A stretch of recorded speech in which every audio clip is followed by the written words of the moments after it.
Marcus Reed adjusted the faded blue apron around his waist for the 5th time that morning, the soft rustle of fabric barely masking the growing unease in his stomach. At 38, his face had seen enough hardships to be etched with the lines of a man who had known struggle.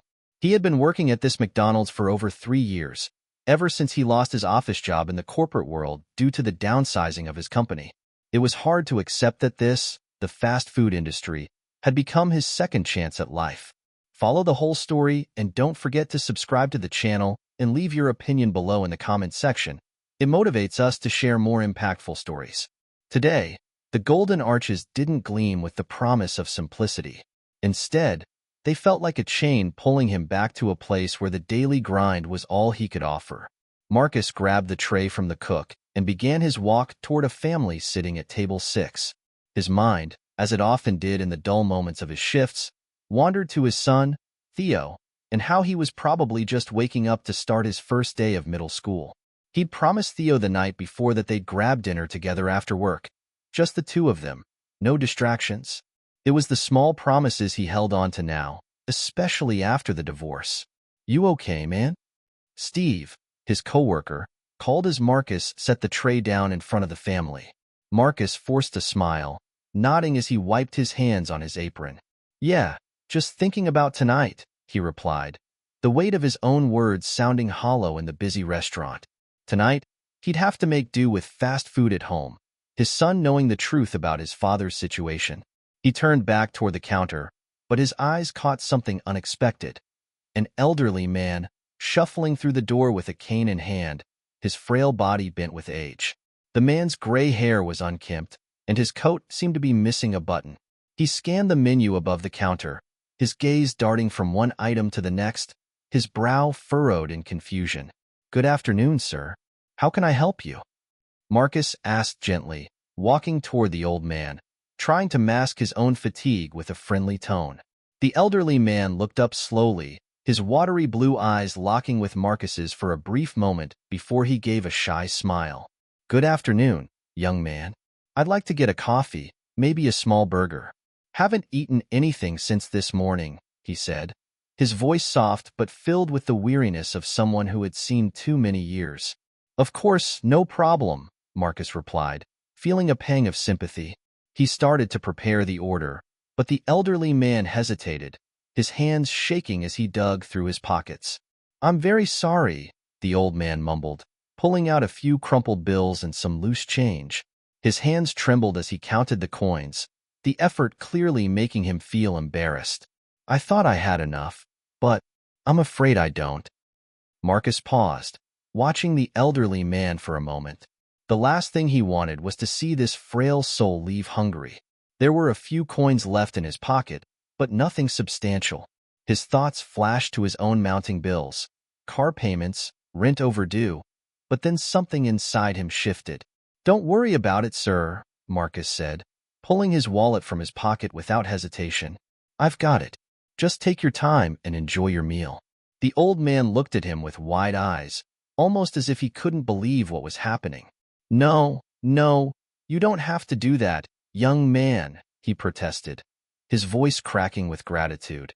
"I insist," Marcus said with a smile, swiping his card through the register. The elderly man took the tray of food slowly, still looking at Marcus as if he were trying to understand the gesture. "Thank you," the man whispered, his voice thick with emotion. "You're a good soul. God bless you." Marcus watched him walk slowly to a table near the window, the weight of his decision settling in. He felt good about it, but also uncertain. The money he'd just spent was the last of what he had for the week, but the look of relief on that man's face was worth it. It always felt better to give than to hold on to what little he had. As Marcus turned back toward the counter, he noticed Mark, his coworker, standing by the register, watching the entire exchange with a sour look on his face. His arms were crossed, and his eyes narrowed as he gave a dismissive shake of his head. "What? You think you're some kind of hero now?" Mark said with a sneer, loud enough for Marcus to hear across the room. Marcus ignored him, but his words stung more than he'd like to admit. It wasn't like he'd done anything extraordinary. He'd just helped someone out of a tight spot. But in a place like this, it felt like that was a rare thing. "Order up for table 3, the cook shouted, breaking the tension in the air. The rest of the shift passed in a blur. Orders came in, fries were cooked, and coffee was served. Marcus's mind wandered back to his son, to the bills piling up at home, and to the promise of dinner with Theo. He would make it through this day, like he always did. But as the evening wore on, he was called into the manager's office. John, the restaurant's manager, was sitting behind his desk, his face tight and serious. "Marcus, we need to talk," he said, closing the door behind him. Marcus's stomach dropped. He could feel the weight of the conversation already. "I've been informed that you paid for a customer's meal today," John said, his tone colder than usual. Marcus blinked in surprise, but his heart began to race. He had barely spoken to anyone about it. How did they know? "Yes," Marcus replied, his voice steady despite the pounding in his chest. "It was just an elderly man. He didn't have enough money for his meal." "I understand your intentions," John said, his expression hardening, "but we can't allow that kind of thing in this store. Company policy clearly states that employees can't pay for customers. You know that." Marcus swallowed. He had known, but the man had needed help. "I'm sorry, Marcus," John said, standing up and grabbing an envelope from his desk, "but I have to let you go." Marcus stood there, stunned, his heart racing as he processed John's words. Fired. Just like that. Over a small act of kindness that seemed so trivial in the grand scheme of things. He didn't know what to say, how to respond. His mind raced through 1,000 thoughts, but none of them seemed to fit. He was out of a job. Again. "Marcus, I know this is tough," John said, his voice softening, "but the damage was done. You're a good worker, but company rules are company rules. You understand, right?" Marcus's hands clenched into fists at his sides, but he forced himself to take a deep breath. Anger wouldn't help. It never did. He had to keep it together. He glanced at the envelope on John's desk. A severance check, no doubt. It would cover a few bills, if that. But it wasn't the money he was angry about. It was the principle. He had done the right thing. And for that, he was being punished. "Yeah, I understand," Marcus said, his voice steady, even though the turmoil inside him threatened to boil over. He picked up the envelope and walked out of the office without saying another word. The fluorescent lights overhead buzzed in the silence as he made his way to the locker room to grab his things. He had barely managed to fit his jacket into the small, overcrowded locker before his phone buzzed in his pocket. Marcus pulled the phone out, half expecting another notification from the bills he couldn't pay, but the number on the screen wasn't familiar. He hesitated for a moment, then answered. "Hello? Mr. Reed, this is Thomas Chase," came a deep, authoritative voice from the other end of the line. "I need you to listen carefully." Marcus's mind spun. Thomas Chase? He didn't know anyone by that name. "Who's this?" Marcus asked, his curiosity beginning to override his frustration. "I'm with a company that's very interested in your recent act of kindness. I'd like to discuss something with you. It's urgent." Marcus's pulse quickened. He glanced around, but there was no one else in the locker room. What was going on? What did this man mean by very interested? "Listen, I don't know what you're talking about," Marcus said, his voice laced with confusion. "I just got fired from my job. So if you're selling something—" "It's not that, Mr. Reed," Chase interrupted, his voice growing more serious. "I have a proposition for you. You helped an elderly man today, yes? Paid for his meal when he couldn't afford it?" Marcus stiffened. "Yeah, I did. So what?" "We've been watching you, Mr. Reed," Chase said calmly. "You seem to be the kind of person we're looking for. I believe we can help you, more than you could imagine. But first, you need to meet with us. Tonight. Are you free?" Marcus shook his head, still trying to piece together what was happening. "I don't know what kind of scam you're running, but I'm not interested in any of it.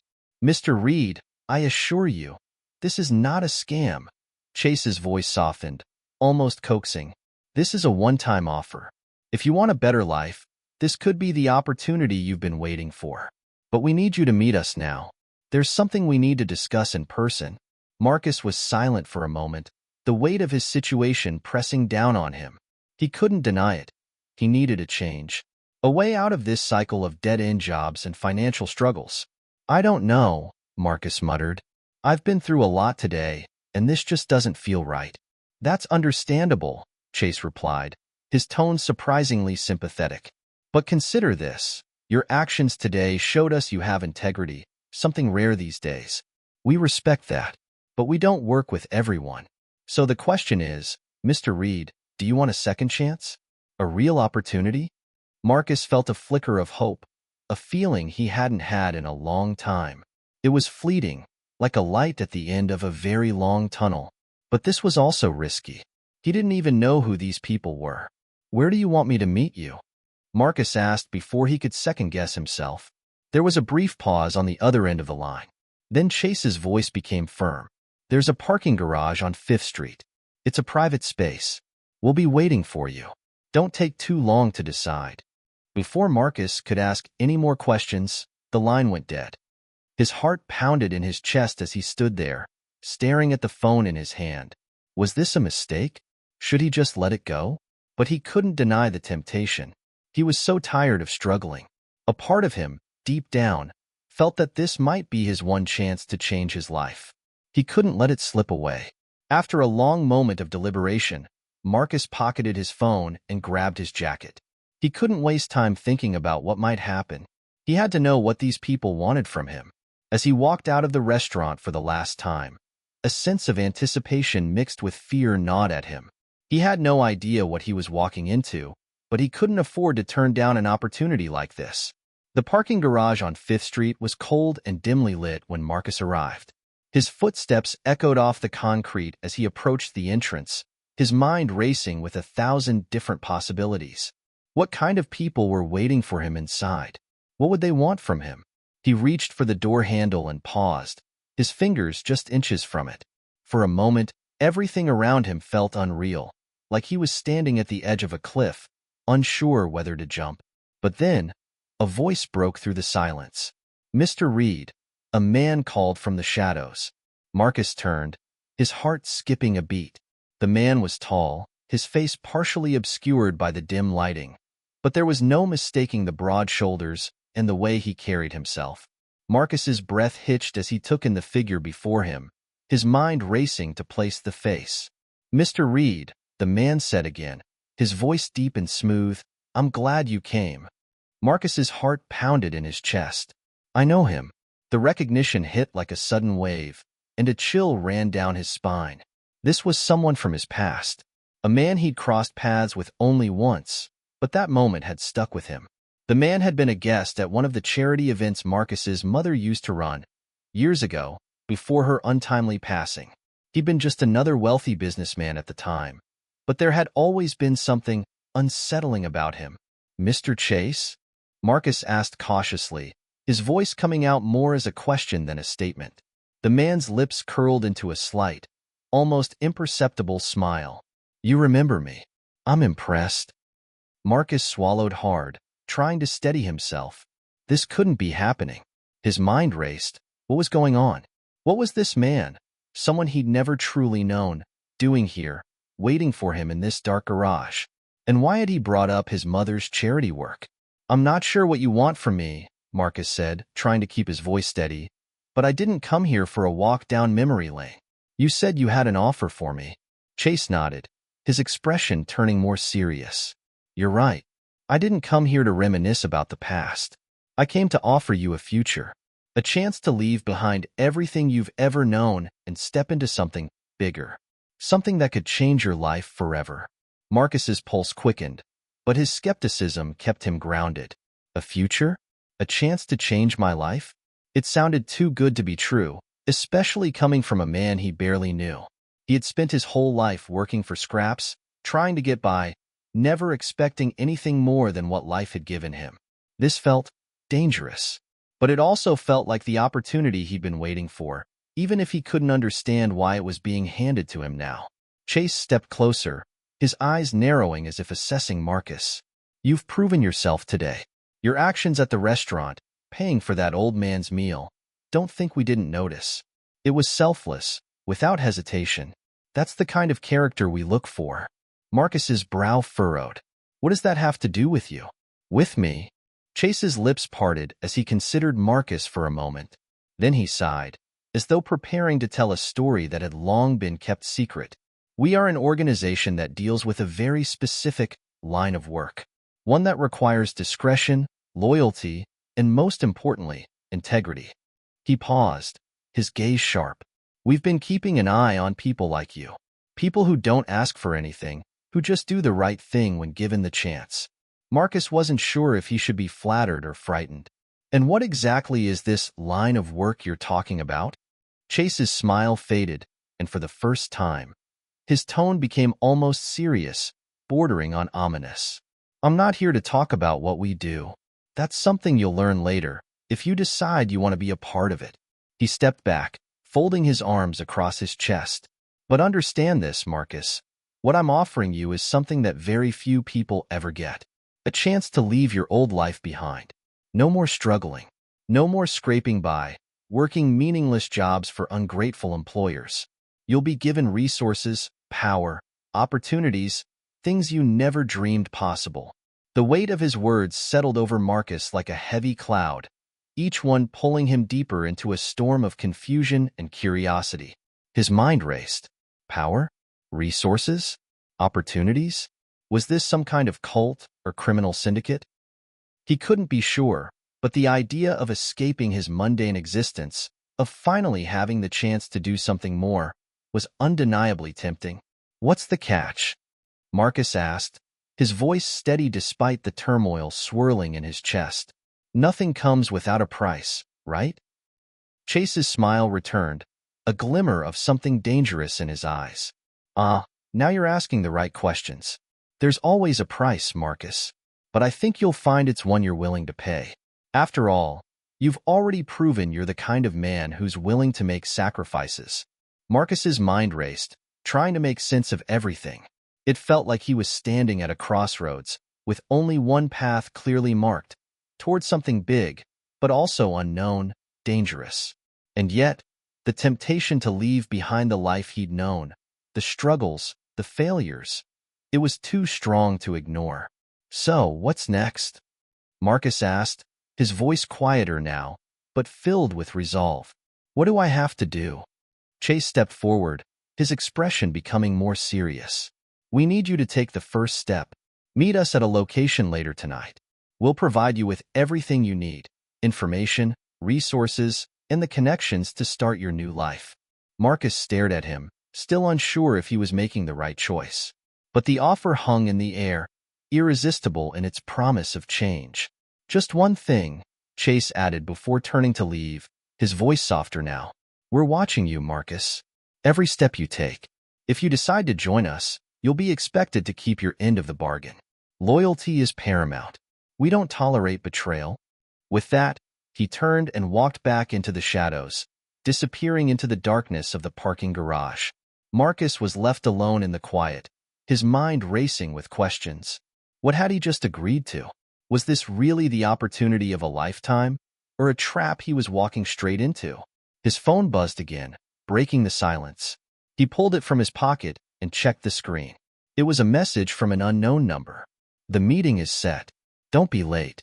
Your future depends on it. Marcus couldn't shake the feeling that something wasn't right. Every step he took felt heavier than the last, as if he were walking further and further away from everything he knew. The text from Chase had been brief, yet urgent. Don't be late. He couldn't afford to miss this opportunity, not after what Chase had said. But a small part of him, something deep down, buried beneath the need for change, felt uneasy about the whole situation. The alley was deserted. The only sound was the occasional scrape of metal as the wind pushed something small, forgotten, across the concrete. His heart beat louder in his chest with every passing second. Marcus reached the end of the alley and saw a black SUV parked near a rusted gate. The vehicle was sleek, almost too polished against the grim backdrop of the street.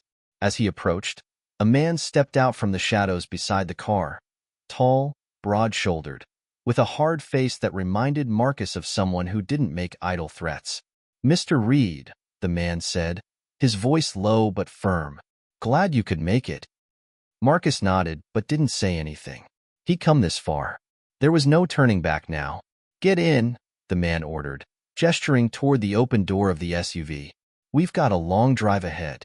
Marcus hesitated for only a moment before sliding into the back seat, the door slamming shut behind him. The man slid in beside him, and the SUV started moving almost immediately, its engine purring like a predator on the prowl.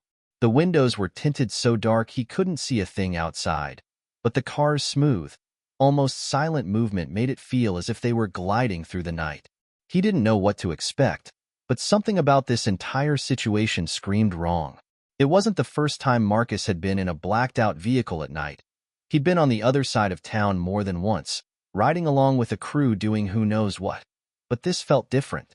This was on a different scale. Something much bigger than he could have ever imagined. A few minutes later, the SUV came to a slow stop in front of a large, nondescript building. The man next to him gave him a curt nod. "Time to get out."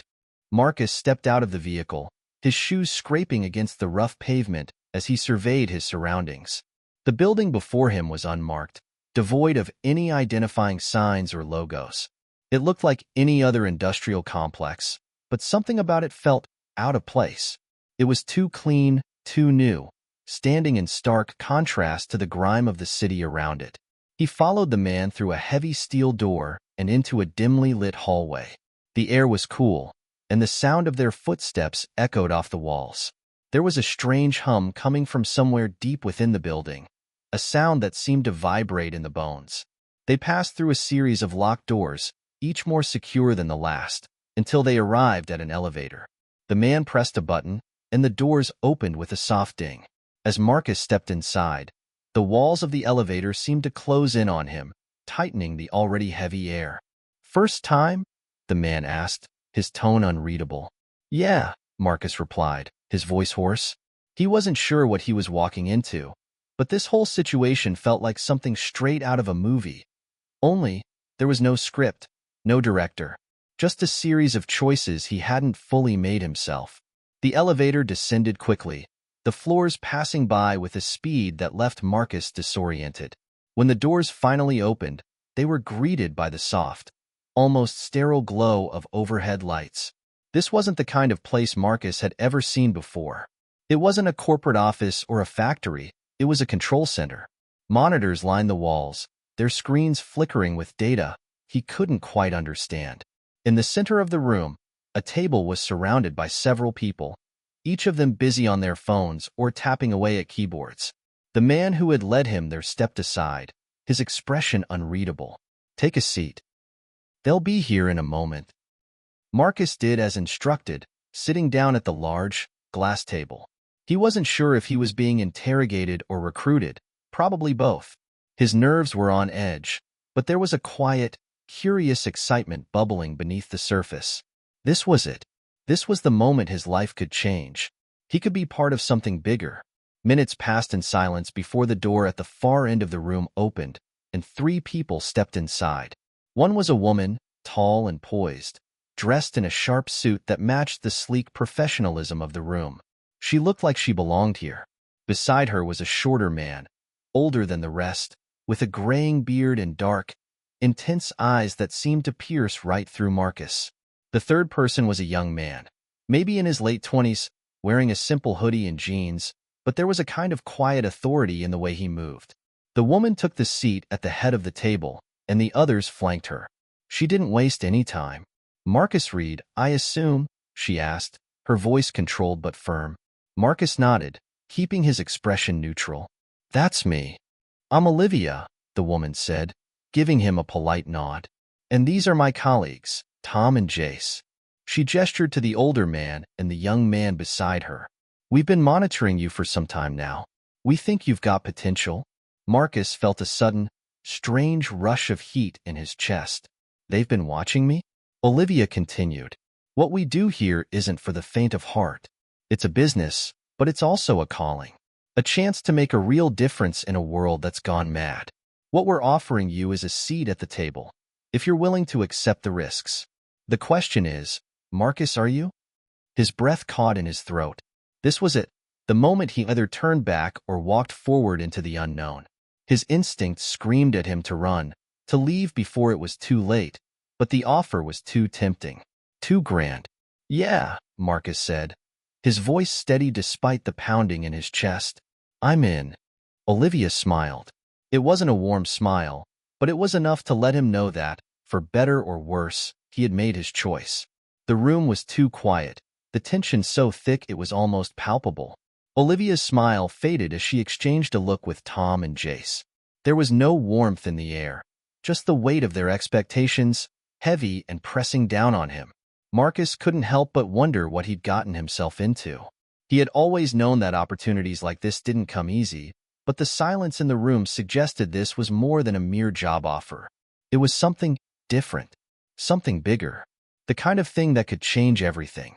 But change came at a cost. Olivia leaned forward, her hands folded neatly in front of her. This isn't just about making money, Marcus. It's about power, influence. We have access to resources most people can't even imagine. Marcus swallowed hard. The thought of power made him uneasy, but the way Olivia spoke, with such certainty and purpose, ignited something inside him. He had been running on fumes for so long, barely keeping his head above water. The idea of having control, of being someone who could make things happen, it was alluring. Jace, the young man in the hoodie, stood up and walked to one of the monitors on the wall. He tapped a few keys, and the screen flickered to life, displaying a map of the city, with dots scattered across it. Each dot had a number next to it, coordinates, locations, or targets. Marcus wasn't sure.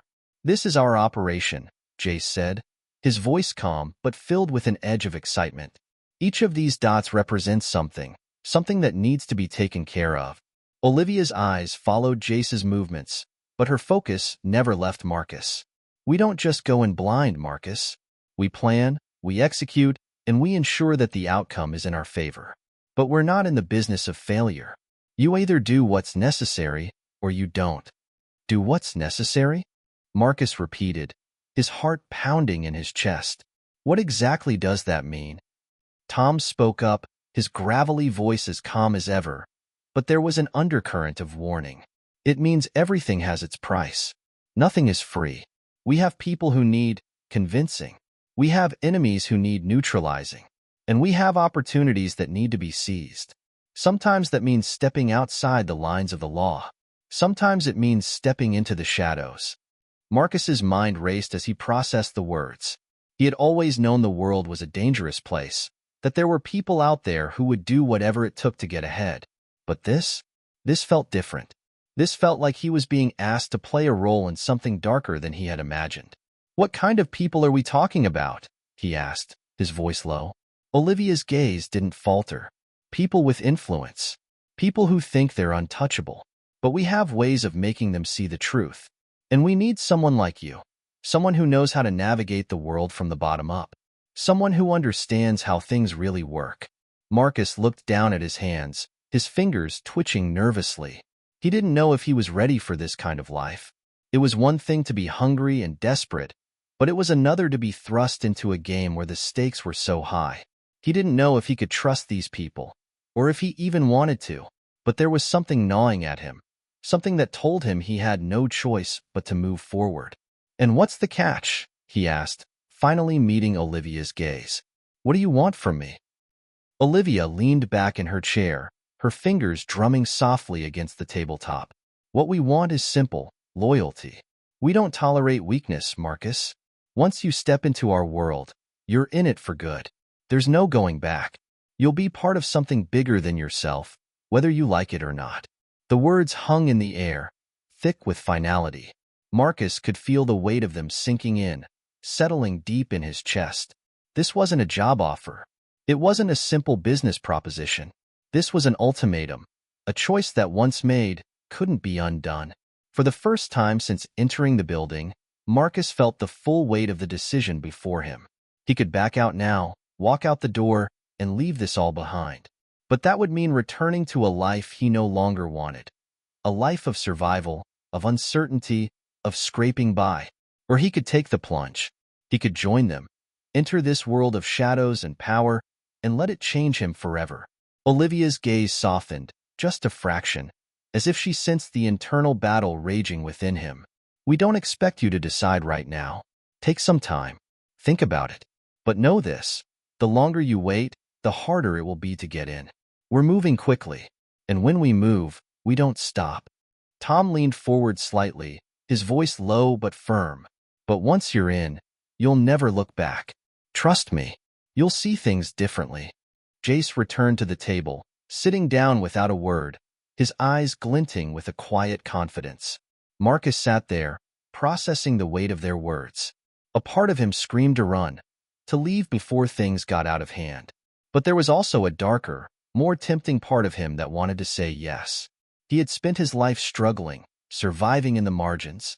Here, they were offering him a chance to step out of the shadows and into the light. A chance to be someone who mattered. Think about it, Marcus, Olivia said, her voice almost too gentle now. The world doesn't care about people like us. But together, we can make it care. We can make them listen. Marcus closed his eyes for a moment, letting the weight of her words wash over him. He knew he had a decision to make, and it wasn't one that could be undone. It had been hours since he left the meeting, and the tension in his chest hadn't loosened even a little. The offer was still fresh in his mind, and the possibilities, the dark, seductive promises, kept him awake, turning in his bed.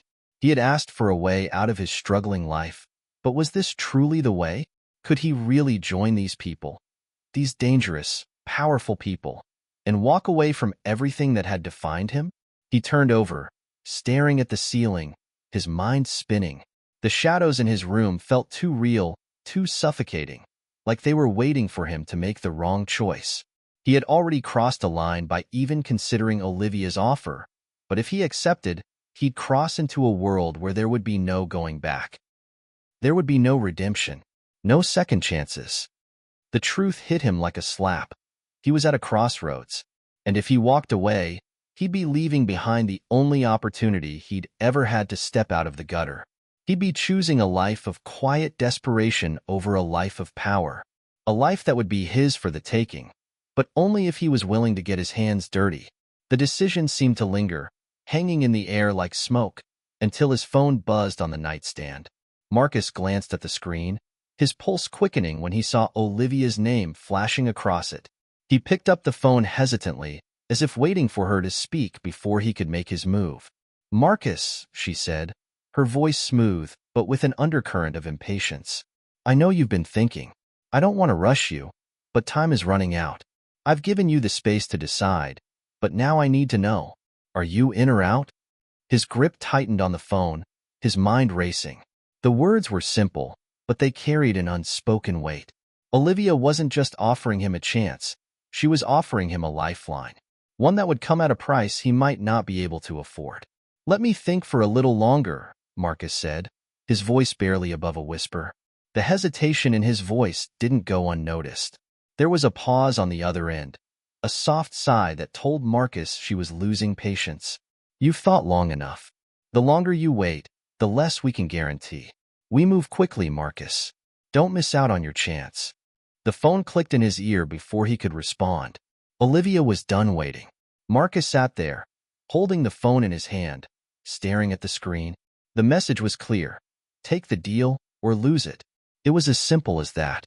His stomach twisted in knots. Could he really turn down a chance like this? He needed money. He needed security. He needed to stop running. But there was also something else that gnawed at him, something deep down in his gut. The nagging feeling that once he said yes, everything would change. There would be no going back to the life he knew. No way to undo the damage. He'd be in too deep, playing a game with rules that didn't make sense to him. Marcus knew that his answer wouldn't just shape his future, it would define him. He tossed the covers off his body, feeling the chill in the air as he stood up. He paced around his room, trying to clear his mind. He couldn't keep running. He had to make a decision. He thought about his family, his friends, the people who had believed in him when the world seemed to have turned its back. What would they think if they knew what he was about to do? Would they still support him? Or would they see him for what he was becoming? But then he thought about his life now, about the bills piling up, the constant stress, the feeling of being stuck in place. The thought of doing the same thing every day, barely scraping by, was suffocating. Maybe this was his chance to get out. to stop being the underdog, to stop being ignored and overlooked. He grabbed his jacket, pulled it on, and stepped out of his apartment. The cold night air hit his skin, but he barely felt it. His mind was elsewhere, focused on one thing: making a choice. The streets of the city were empty at this hour, the only sounds the distant hum of cars and the occasional siren. As he walked, his thoughts wandered. Could he live with the consequences of joining this group? Could he live with the cost of power? The weight of it all was suffocating, but the more he thought about it, the more it seemed like there was no other way forward. He stopped in front of a small diner, the neon lights casting an eerie glow over the sidewalk. It was the same diner he had eaten at countless times, a place that never changed, a place where he could be alone with his thoughts. And for the first time in a long time, the thought of his old life made him feel small. His phone buzzed again, this time with a text from Olivia. "You know where we are. Don't waste time." The message was like a punch to his gut. He had no more excuses. It was time to decide. Marcus took a deep breath, pulling his jacket tighter around himself. He knew what he had to do. He turned on his heel, heading toward the dark corner of the city where Olivia had told him to meet. The shadows seemed to stretch out before him, waiting for him to step into them. He was ready to make his choice. As Marcus walked toward the sleek black SUV parked in the shadow of the streetlight, his heart beat faster, each step heavier than the last. He had made up his mind. He had decided to meet Olivia and find out what the next phase of his life would look like. But the closer he got, the more the reality of it all began to settle in. This wasn't just a casual meeting. This wasn't just some corporate deal he could walk away from. This was it. The car door opened before he could even reach the curb. Olivia's silhouette appeared in the dim light, her face unreadable as usual, but her eyes, those piercing eyes, were trained on him like a predator. She wasn't smiling, but there was something about her presence that radiated power. She exuded control, and the thought of being on the receiving end of that control filled Marcus with both fear and excitement. "Glad you could make it," she said, her voice low and smooth, but there was an edge to it that Marcus couldn't quite place. "Get in." Without a word, Marcus slid into the back seat of the car, feeling the door click shut behind him. The interior of the SUV was dark, lit only by a single overhead light that cast shadows on Olivia's face, making her seem even more mysterious, even more dangerous. She didn't say anything at first, simply gesturing to the space beside her where a man in a sharp suit sat, his eyes hidden behind dark sunglasses. His presence was intimidating. He didn't need to say a word for Marcus to know he was the kind of man who could end lives without breaking a sweat. "Meet Alex," Olivia said, as if she were introducing them at a party. "He's been with us a long time. He'll be helping us with the next steps." Marcus nodded, his throat dry. He knew what that meant. He was now part of something he didn't fully understand, something that would demand more from him than he was willing to give. But there was no turning back. He had made his decision. "What's next?" Marcus asked, his voice sounding foreign in his own ears. He wasn't sure if it was the darkness of the car or the ominous presence of Alex, but he suddenly felt small. Olivia turned to him, her lips curling into the faintest of smiles. "Next, Marcus, is proving you're ready. Ready to take control. Ready to stop waiting for life to hand you things and start taking what you deserve." She leaned forward, her fingers brushing the edge of his knee. It wasn't a flirtatious touch. It was something colder, more deliberate. What you want, what you need, is right there for the taking. All you have to do is stop being afraid to take it. For a moment, Marcus didn't know what to say. He had thought he was ready for this, but now, with the weight of her words hanging in the air, the reality felt far more intense than he had imagined. "How do I prove I'm ready?" he asked, his voice almost a whisper. The air between them felt thick, charged with an energy he couldn't escape. Olivia's eyes darkened, and for a moment, Marcus could have sworn she was looking at him as if he were something to be consumed, something disposable. "You've already started proving it," she said. "You've already made the hardest decision. But now, you need to show us you can follow through." She motioned to Alex, who reached into a briefcase beside him. The man's movements were slow, deliberate, as though he were carefully selecting the pieces of a puzzle. He pulled out a thin envelope, dark red in color, and handed it to Marcus. "Your first assignment," Alex said, his voice deep and grating. "Open it." Marcus took the envelope in his hands, feeling the weight of it. His fingers hesitated for a split second before he tore it open. Inside was a single photograph, a grainy, black and white shot of a man standing outside a building, holding a briefcase. The man was wearing a suit, but something about him seemed off. The way he stood, the way his eyes were shadowed. "I don't know who this is," Marcus said, looking up at Olivia. Olivia's gaze was unwavering. "He's someone who's standing in the way of our business. Someone who needs to be removed." Marcus's blood ran cold as her words hit him. Removed? He didn't know whether to ask the question or whether he even wanted the answer. "Discreetly," she added, her voice still calm. "We're not looking for a scene. Just make him disappear." The words echoed in Marcus's mind. "Make him disappear. Are you asking me to kill him?" Marcus's voice was barely audible, but there was no mistaking the shock in his tone. Olivia didn't flinch. "You're not in a position to ask questions. You're in a position to act. This is how things are done now. Do this, and you'll be one step closer to what you want. Fail, and there's no coming back from it." Marcus couldn't breathe. His mind raced, trying to make sense of it. This wasn't what he had imagined. This wasn't some corporate takeover or shady business deal. This was real. It was dangerous. It was irreversible. He looked at the photograph again, and suddenly, everything felt too real, too big. He had crossed a line, and now, the consequences were staring him in the face. He didn't know what to do. His fingers gripped the photo tightly, his nails digging into the edges. "Do you understand what you need to do?" Olivia's voice broke through his spiraling thoughts. Marcus didn't answer immediately. He couldn't.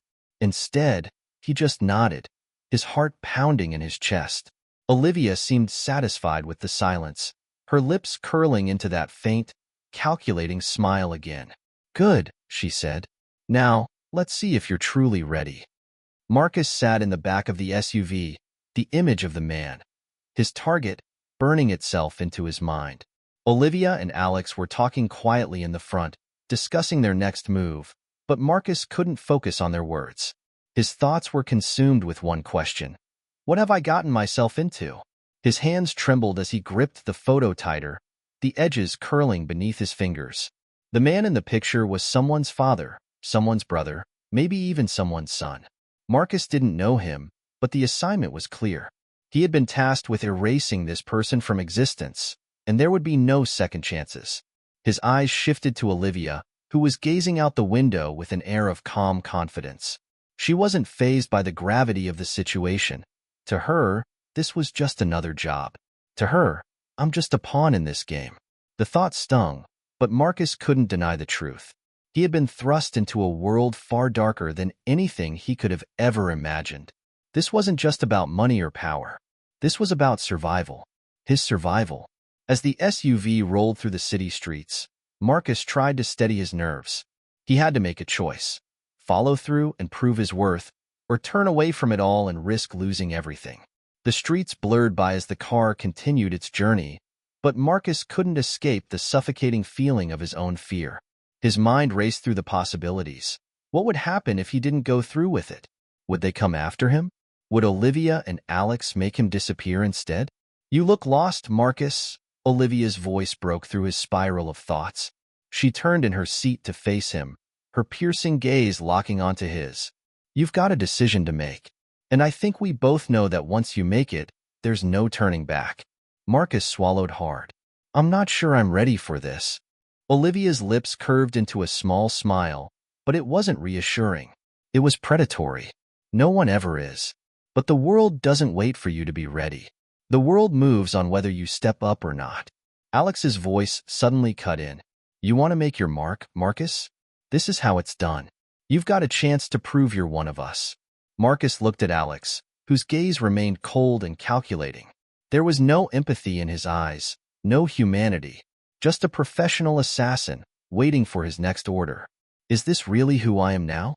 The car pulled into a dimly lit parking garage, the echoes of their tires scraping against the concrete floor.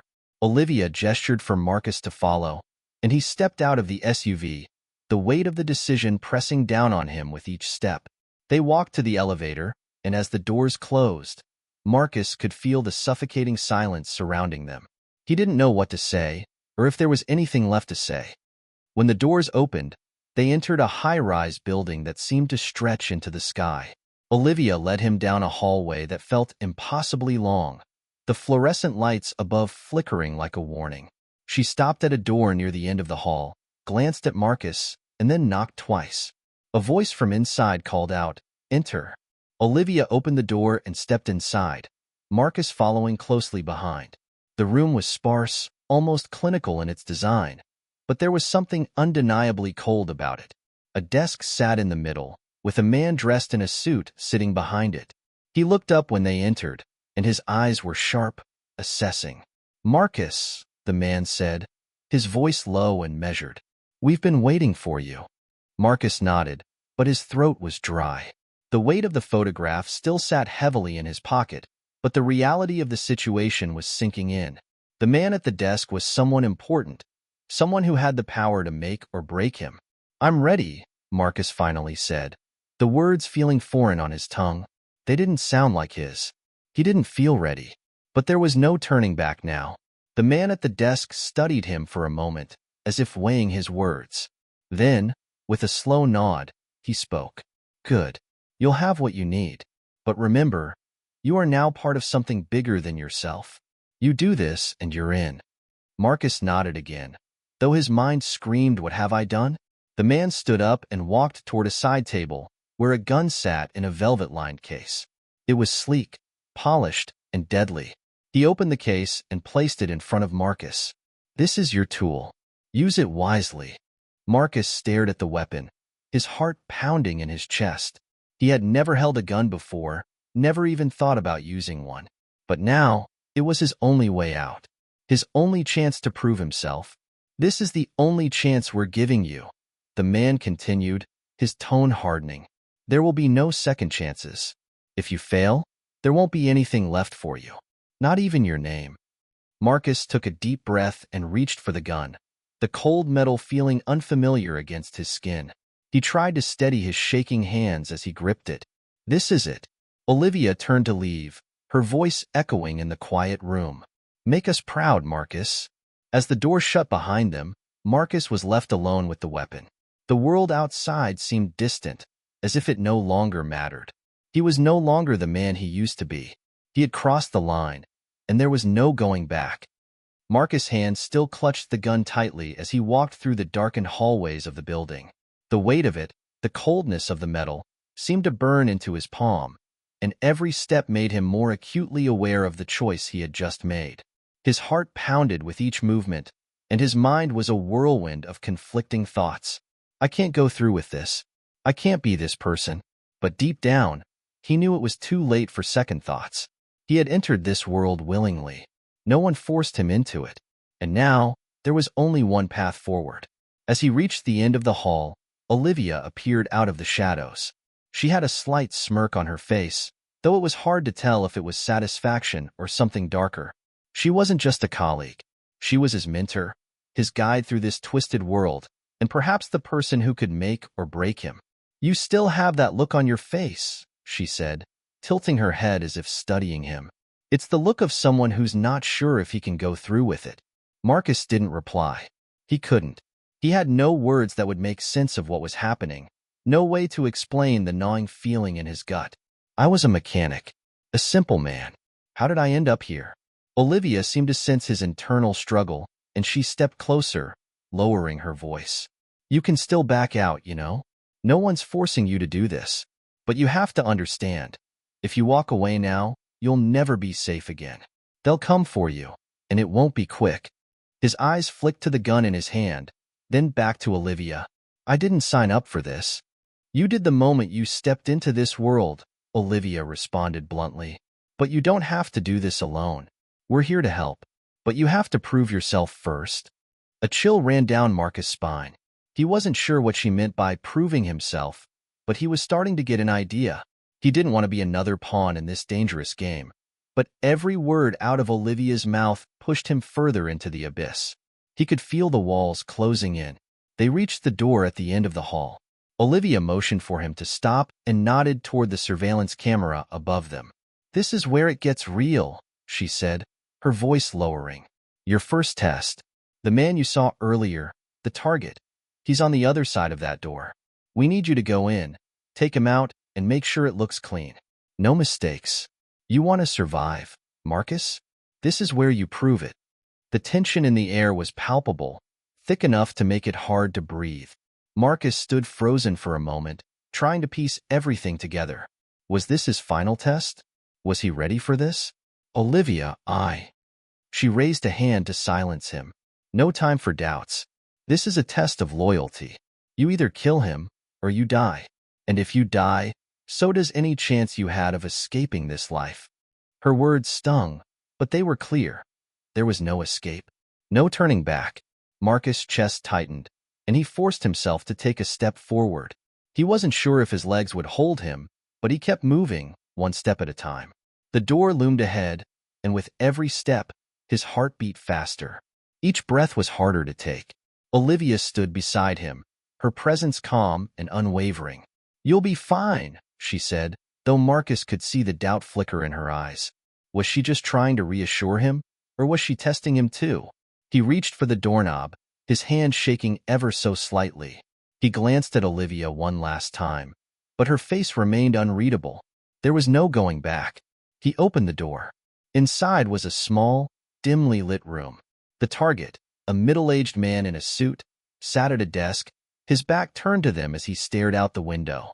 There was no sign of struggle, no indication that anything was amiss. He was unaware of the danger that was about to descend on him. Marcus froze at the threshold of the room. His mind raced. This is it. He's just a man like me. He doesn't deserve to die. But in the back of his mind, he heard Olivia's voice. "You do this, or you die." He stepped inside, closing the door quietly behind him. The target didn't turn, didn't even flinch. Marcus' breath was loud in his ears, and his fingers tightened around the gun. He had never imagined using it, never even thought about it. And yet, here he was, about to end a life. The man didn't even seem to notice him at first. Marcus hesitated for a moment too long, and the man finally turned, his eyes widening in surprise when he saw the gun. "What is this?" the man asked, his voice shaky. Marcus' throat went dry. His heart pounded louder than ever. Do it. But he couldn't. He couldn't pull the trigger. Something inside him snapped. He couldn't just kill a man who had no idea why he was here. He couldn't be the instrument of someone else's twisted will. Not like this.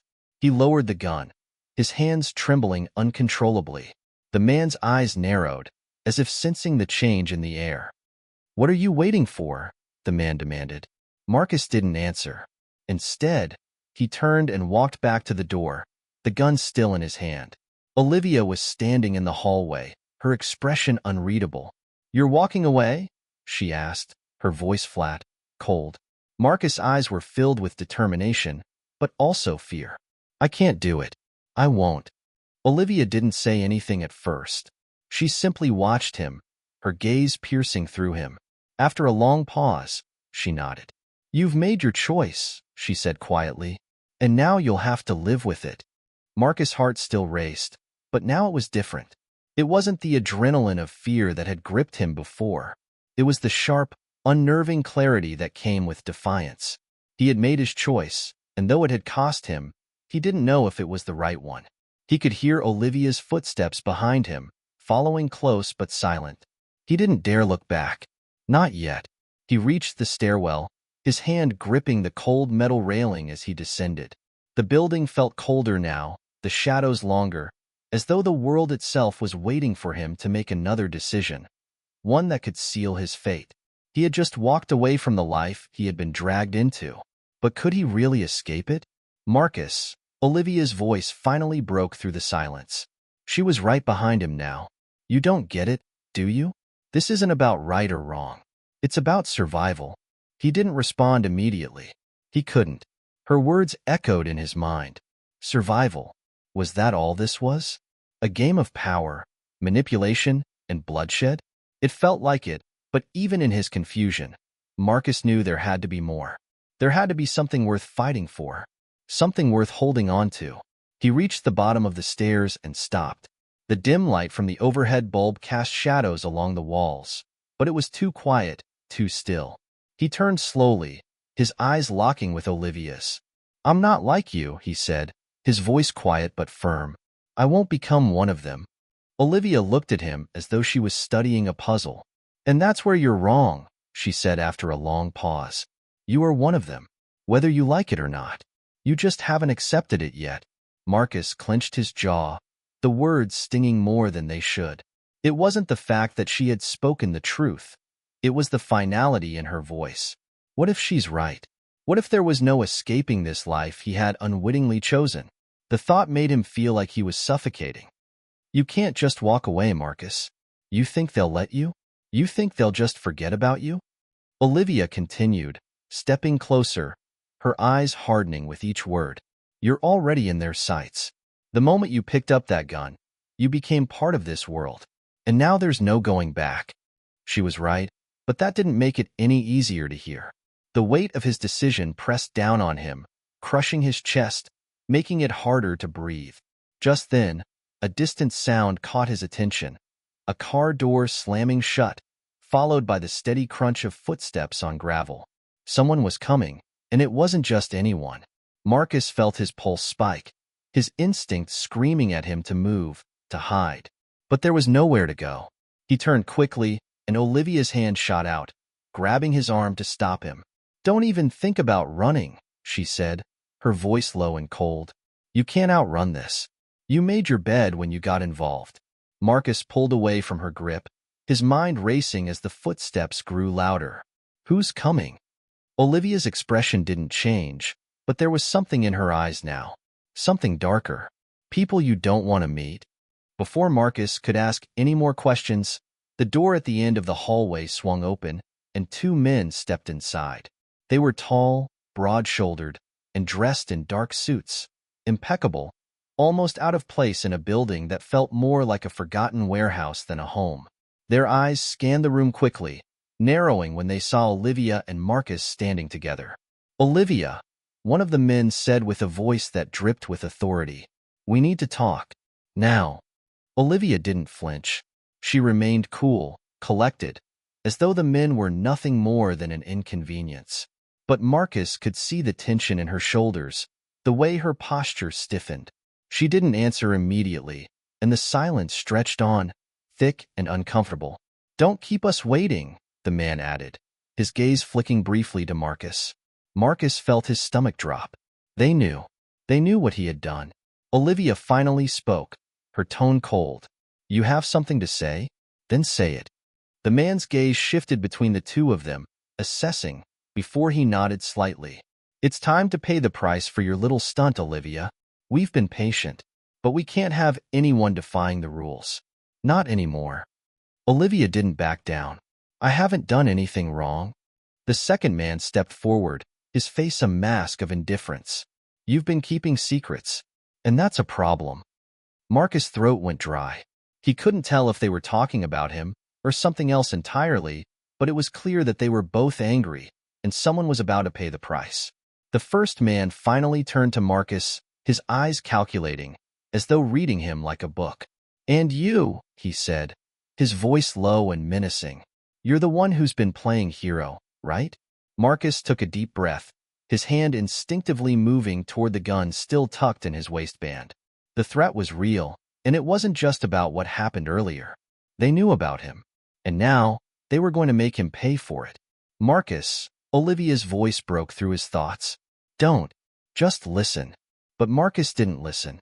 His instincts kicked in. He moved quickly, his hand drawing the gun. Time seemed to slow as he aimed it at the man closest to him, his fingers itching with the need to act. The two men froze for a moment, surprise flashing across their faces. But then, the second man grinned, slowly, almost predatory. "You've made a mistake, kid," he said, his voice dripping with amusement. Marcus didn't hesitate. He fired. The shot rang out, echoing down the hallway, and the world seemed to snap back into focus. The man he had aimed at staggered back, his hand flying to his chest as though he could stop the blood that was already soaking his shirt. The other man stood in place, his expression unreadable, but Marcus could see the slight narrowing of his eyes. The atmosphere was thick with tension, the silence that followed deafening. Marcus' hand trembled as he kept the gun trained on the wounded man, his mind racing. What have I done? The man was still standing, albeit unsteadily, blood dripping down his side in dark, slow drops. He wasn't dead yet, but in that moment, Marcus wasn't sure if that was a good thing. "Don't move," Marcus warned, his voice harsh, his fingers still tightly wrapped around the trigger. He was too nervous, too shaken, to be anything but careful. Every inch of his body was telling him to run, to bolt, to get out of there before it was too late. But he couldn't. Not now. Olivia's voice was quieter than before, laced with a calm that Marcus didn't feel. "Put the gun down, Marcus." "I'm not putting it down," he shot back, his voice cracking with the strain of holding both the weapon and his thoughts together. He couldn't finish the sentence. They had come for him, they had come for her, and this was the only way out. The wounded man let out a low growl, his hand clutching his side as he pushed himself upright. His eyes locked onto Marcus with a burning intensity. "You've made a huge mistake, kid." Marcus could feel the tremor in his hands, the cold sweat that had formed on his skin. He just shot someone, and despite how dangerous they were, he couldn't shake the guilt that gnawed at his insides. He wasn't a killer. He hadn't meant to be. But in that split second, everything had changed. "Move and I'll shoot again," Marcus warned, his voice low, steady despite the shaking in his legs. His thoughts were a chaotic swirl of confusion and fear. The realization hit him. There was no going back, no turning this off. Not unless he ended it right here, right now. Olivia stepped forward slowly, hands raised in a gesture of surrender. She wasn't afraid, but Marcus couldn't understand how. "Marcus, listen to me," she urged, her eyes meeting his. "You think you're in control here, but you're not. This is bigger than you. It always has been." Marcus didn't know what she meant by that. His pulse thundered in his ears, drowning out her words. The injured man was still standing, still a threat, and Marcus knew he wouldn't hesitate to finish what had started. But what about Olivia? She was in this too, maybe more than anyone. Was she really on his side? Or was this all part of a larger game he didn't understand? The other man, still unfazed by the violence in the room, finally spoke. "I told you it was a mistake. But you're in this now, Marcus. You're in deep. You don't get out. Not after this." Marcus' grip tightened on the gun. His mind swirled with doubts. They were right. There was no easy exit. They weren't just some criminals or thugs that could be brushed aside. They were part of something much bigger, something much darker. "Who are you?" Marcus asked, his voice barely above a whisper. The man who had been shot chuckled darkly, despite the blood trickling from his wound. "You really want to know, kid? You think you can handle the truth?" Marcus didn't answer. He wasn't sure if he could handle the truth. He wasn't sure of anything anymore. Before he could react, Olivia stepped up beside him, positioning herself between him and the injured men. Her presence was commanding, like she had control of the situation, even though Marcus could see the tension in her jaw. She turned her eyes back to the men, then back to Marcus, her expression hardening. "Let them go, Marcus," she said firmly. "This is bigger than your gun. This is bigger than your fight." "Olivia," Marcus started, but she cut him off with a sharp look. "They'll take us down either way," she said, her voice cold and calm. "You know this. You can't win. You're too far in now." She turned toward the men, her tone shifting. "You're going to let him walk away from this?" Marcus looked at her in confusion, unsure whether he was being played or whether she was somehow protecting him. His fingers tightened on the gun again, but his stance shifted, reluctantly, like he was starting to consider her words. The injured man, still gasping for breath, spit blood onto the floor. "You think we're going to let you walk away, kid?" he sneered. "We're not finished with you. You just made a very big mistake, and you'll pay for it." "I already have," Marcus said, his voice quiet, his chest tightening with the realization that, no matter what happened next, there was no easy way out. Not anymore. The second man moved to help his partner, his eyes glinting with the cold calculation of someone who had seen it all before. He ignored Marcus entirely, instead focusing on Olivia with an eerie calm. "You know the rules," he said flatly, "and you know there's no going back." Olivia didn't flinch. Her voice was a low, dangerous murmur. "You're wrong. There's always a way out."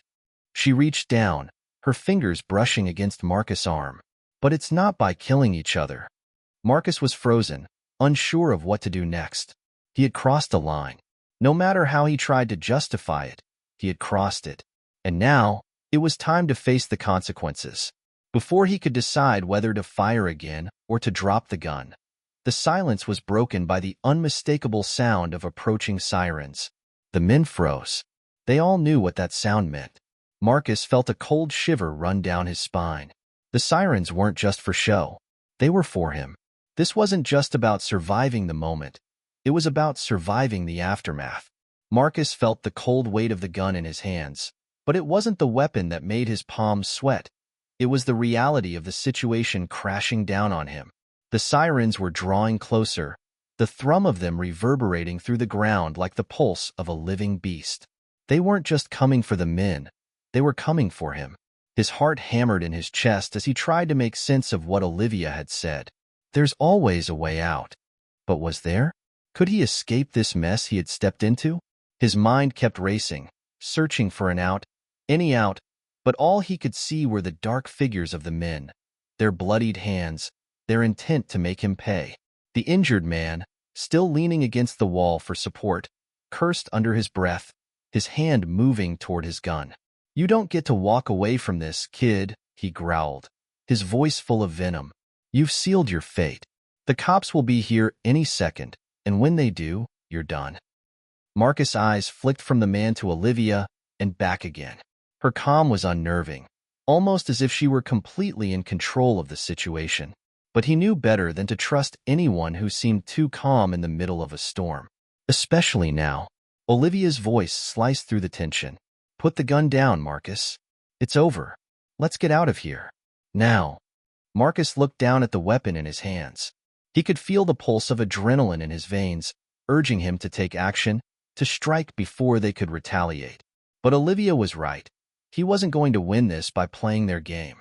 His mind flashed back to the last few hours, to the decisions he had made. This wasn't just about survival anymore. It was about something bigger, something he didn't yet understand. Before he could make up his mind, the second man, who had remained eerily quiet, took a step forward. "We'll give you one chance, kid," he said in a voice that was deceptively calm. "You walk out of here now, and we won't kill you. But that's it. There's no turning back after this." Marcus could feel his pulse quicken again. This was it. This was the moment. The choice between life and death. Between continuing this nightmare or trying to find a way out. But there was no real choice, was there? He was trapped. The sirens grew louder, but there was no way they could arrive in time to stop what was about to happen. The men knew this as well as he did. They had the advantage. And just as Marcus opened his mouth to say something, anything, to buy him time, a new voice cut through the air. A cold, mocking voice. "Well, well, well. Looks like we've got ourselves a standoff." Marcus froze. The voice wasn't unfamiliar. In fact, it was one he recognized all too well. Turning toward the sound, he saw a man stepping out of the shadows, his face half hidden beneath the brim of a dark fedora. He moved with the kind of confidence that came only with power, dangerous power. He was flanked by two others, equally imposing, but it wasn't their size or their weapons that caught Marcus' attention. It was the gleam of familiarity in the man's eyes. "Carter," Marcus muttered under his breath, disbelief and fear mixing in his voice. Carter was the man from his past, someone he had tried desperately to forget, a ghost from a life he had thought he had escaped. The figure stepped forward, a grin spreading across his face as he surveyed the scene before him. His eyes flicked to Olivia for a split second, then back to Marcus. "I see you found yourself in a bit of a bind, Marcus," Carter said, his tone smooth and almost conversational. "It's a real mess you've made here. But don't worry, I'll take it from here." The two men who had been threatening Marcus tensed, their hands twitching towards their weapons. Carter raised a hand, silencing them instantly. "You don't need to do that," Carter said, his voice like honey. "This is between me and the kid. You two can take a seat. I'll handle the rest." For a moment, no one moved. The men hesitated, as if gauging whether or not Carter's words carried weight. Marcus couldn't believe what was happening.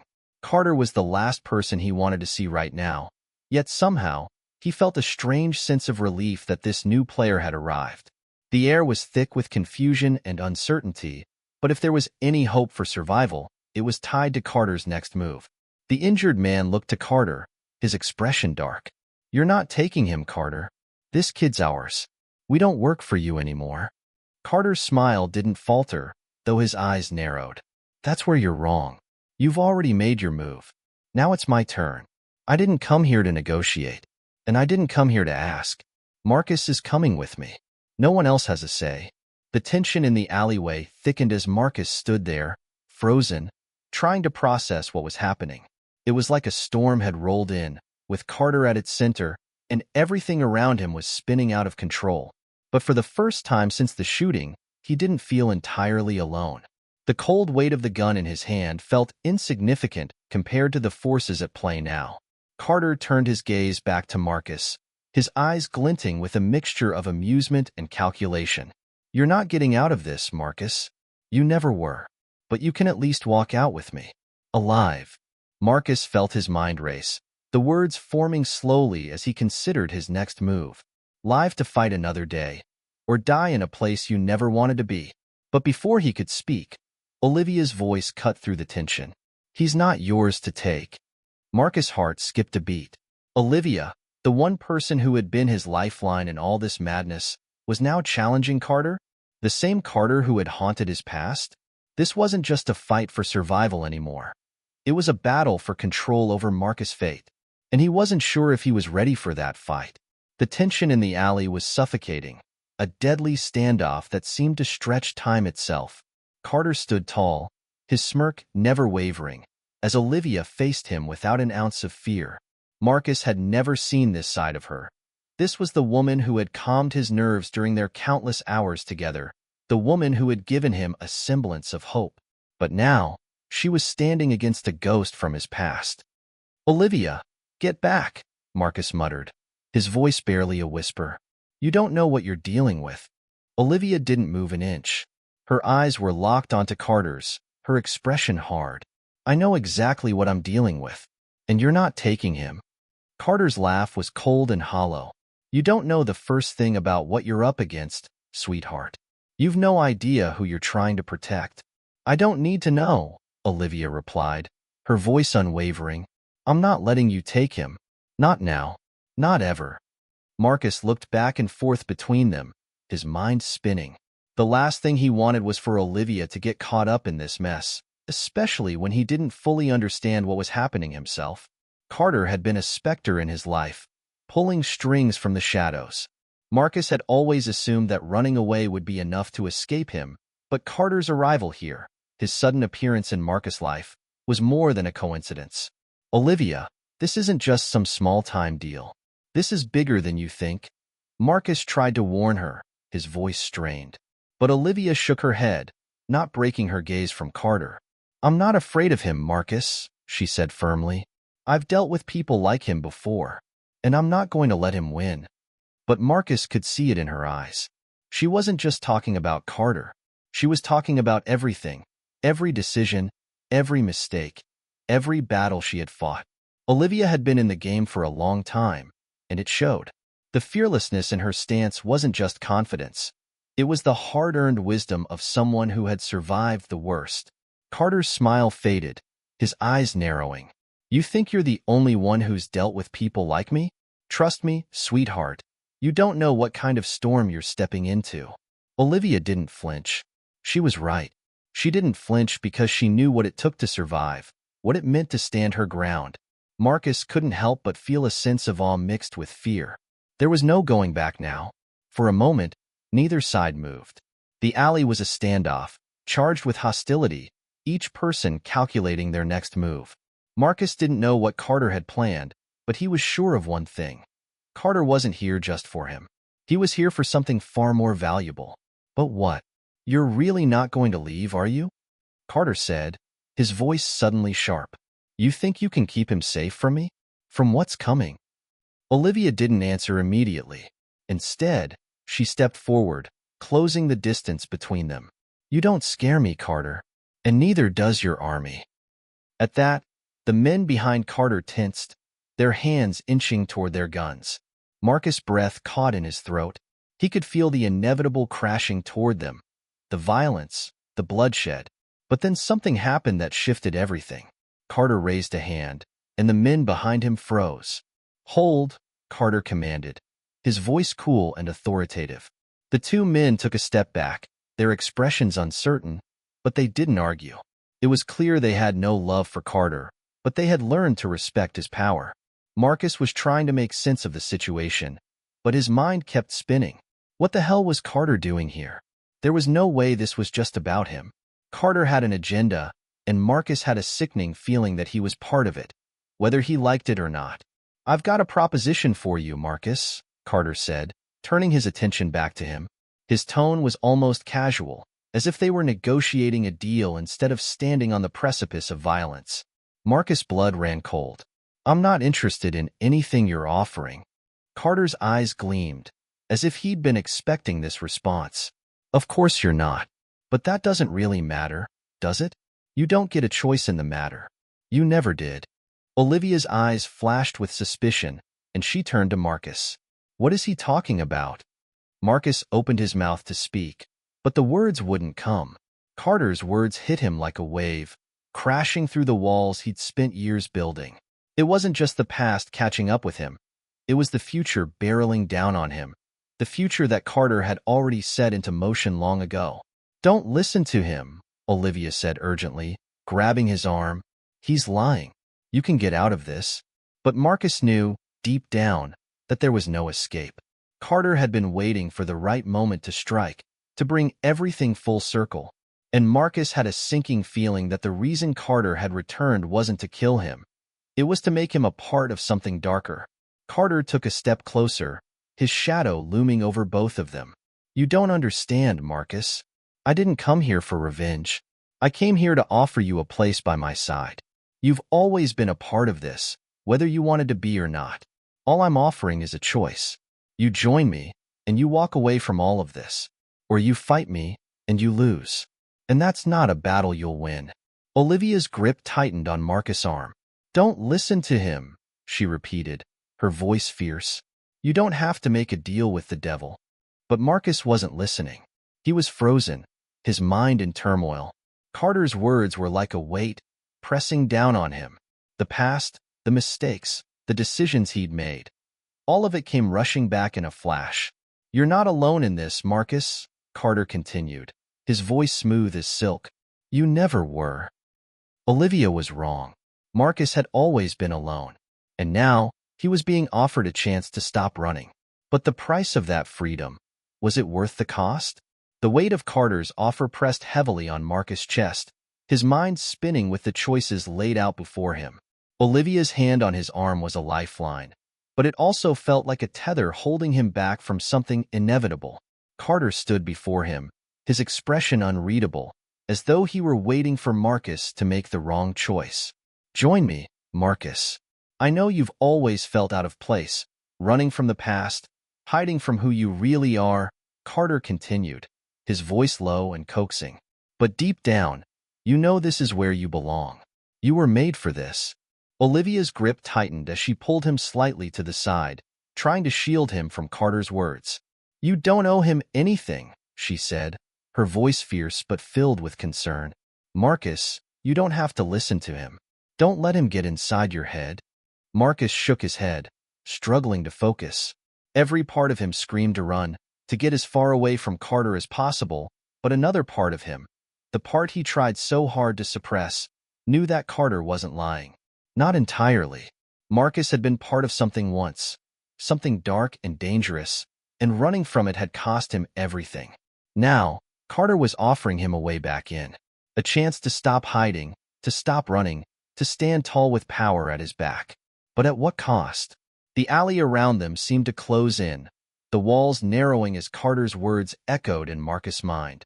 He had spent so many years trying to forget who he used to be, the mistakes he had made, the lives he had hurt along the way. Yet here, in the shadow of this man, this monster from his past, it all came flooding back. The world he had once lived in, the deals, the betrayals, the lies. It was the life Marcus had tried to bury, but Carter was offering him a chance to rise again. "You've always known you'd have to make a choice, Marcus," Carter continued, his voice still calm, still persuasive. "This is it.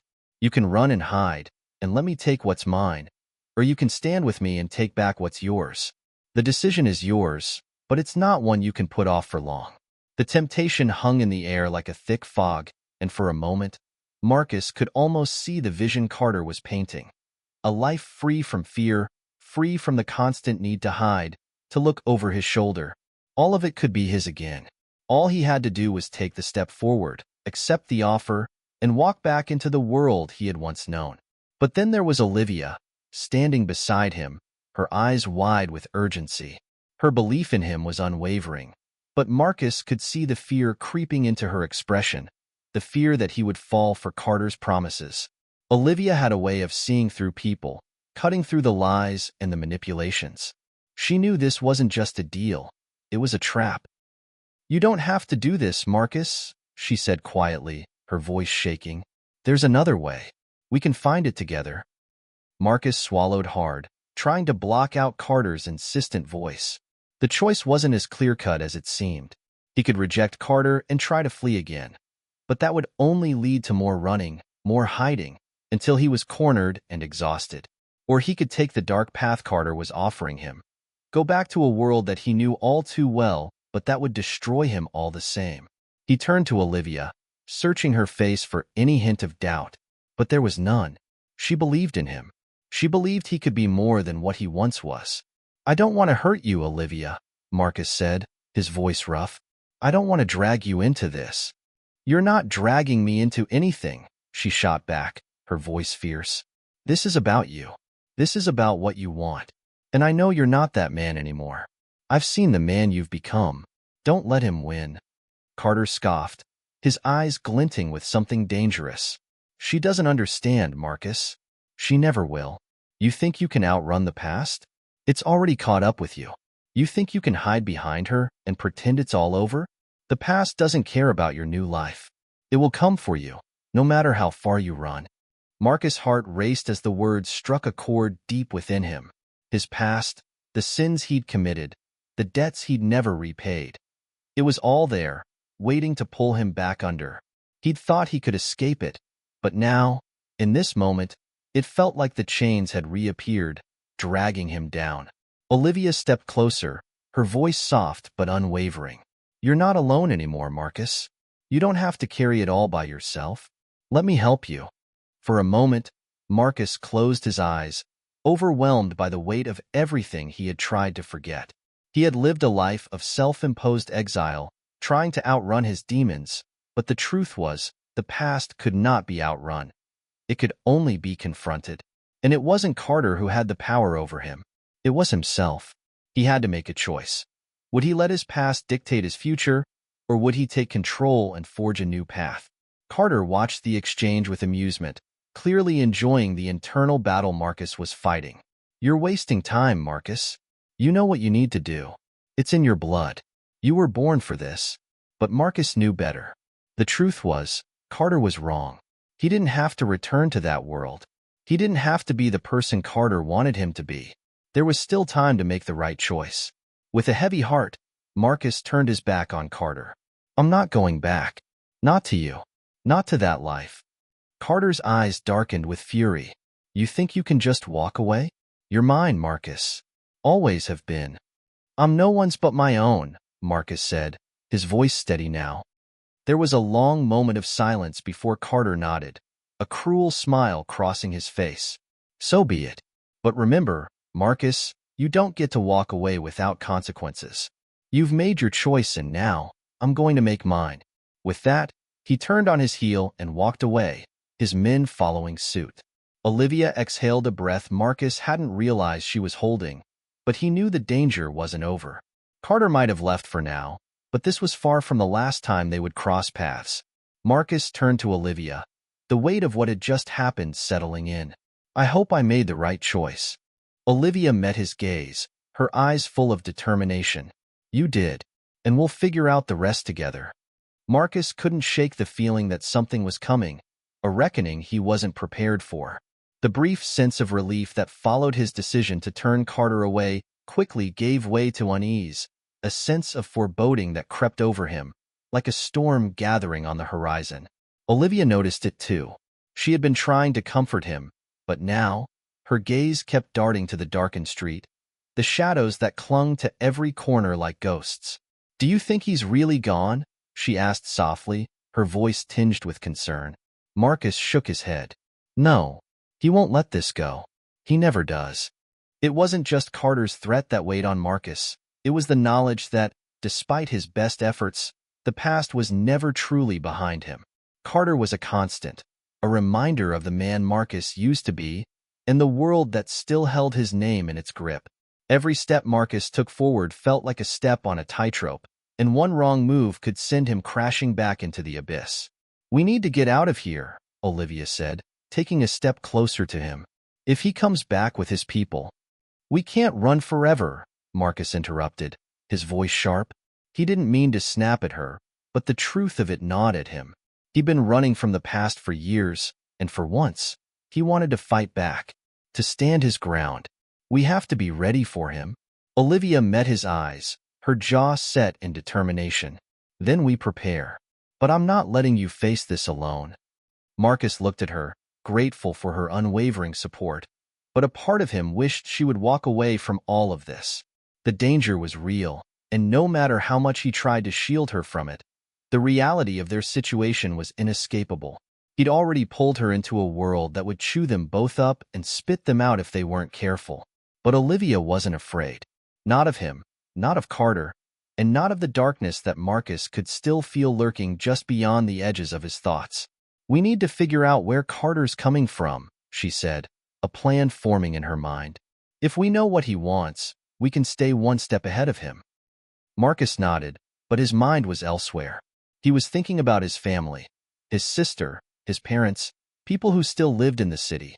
He hadn't been in contact with them in years, and now, he was haunted by the idea that they might be dragged into this because of his past. Carter wasn't the kind of man who forgave or forgot, and if Marcus didn't act quickly, everyone he cared about could be in danger. We need to move quickly, Marcus said. I'll make some calls, see if I can get information on where Carter's operating from. Olivia nodded and turned to leave. But before she stepped out the door, she paused. Marcus, whatever happens, don't lose yourself again.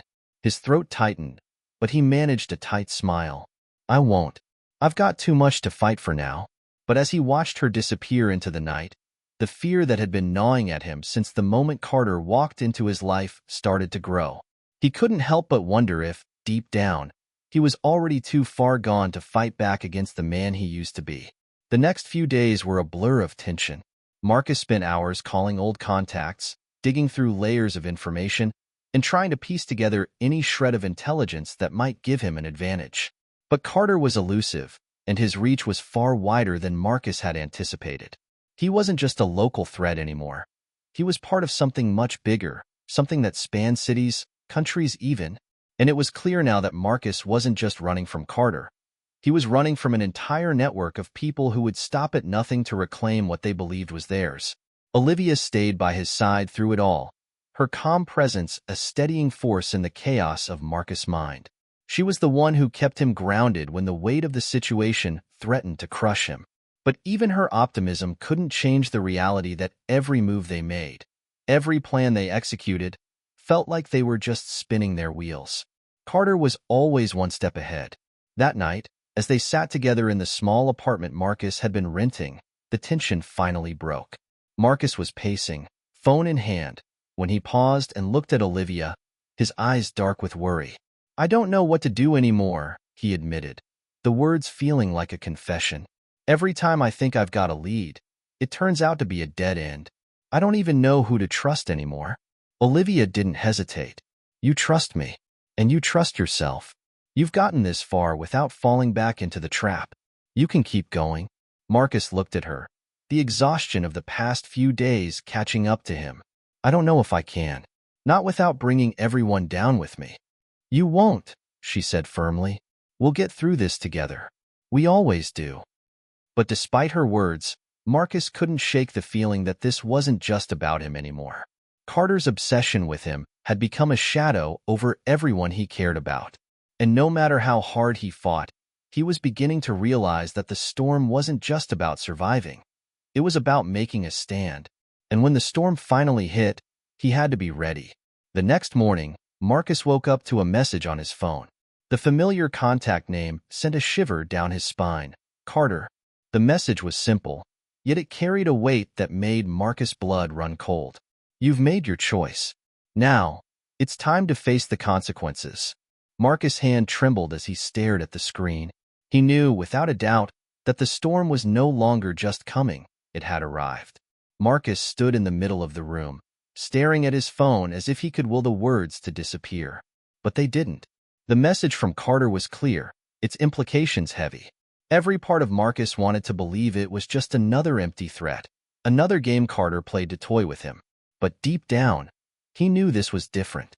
This time, Carter wasn't playing. Olivia was already up, moving through the apartment with purpose, preparing to leave for work.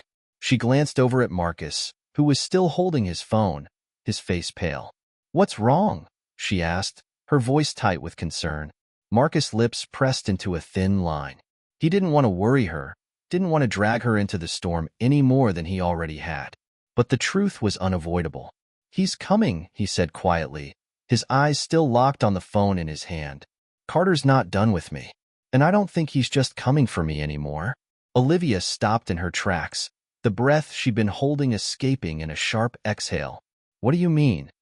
"He's coming for all of us," Marcus replied, his voice tight with frustration. "I don't know how, but I feel it. This is bigger than just a personal vendetta now."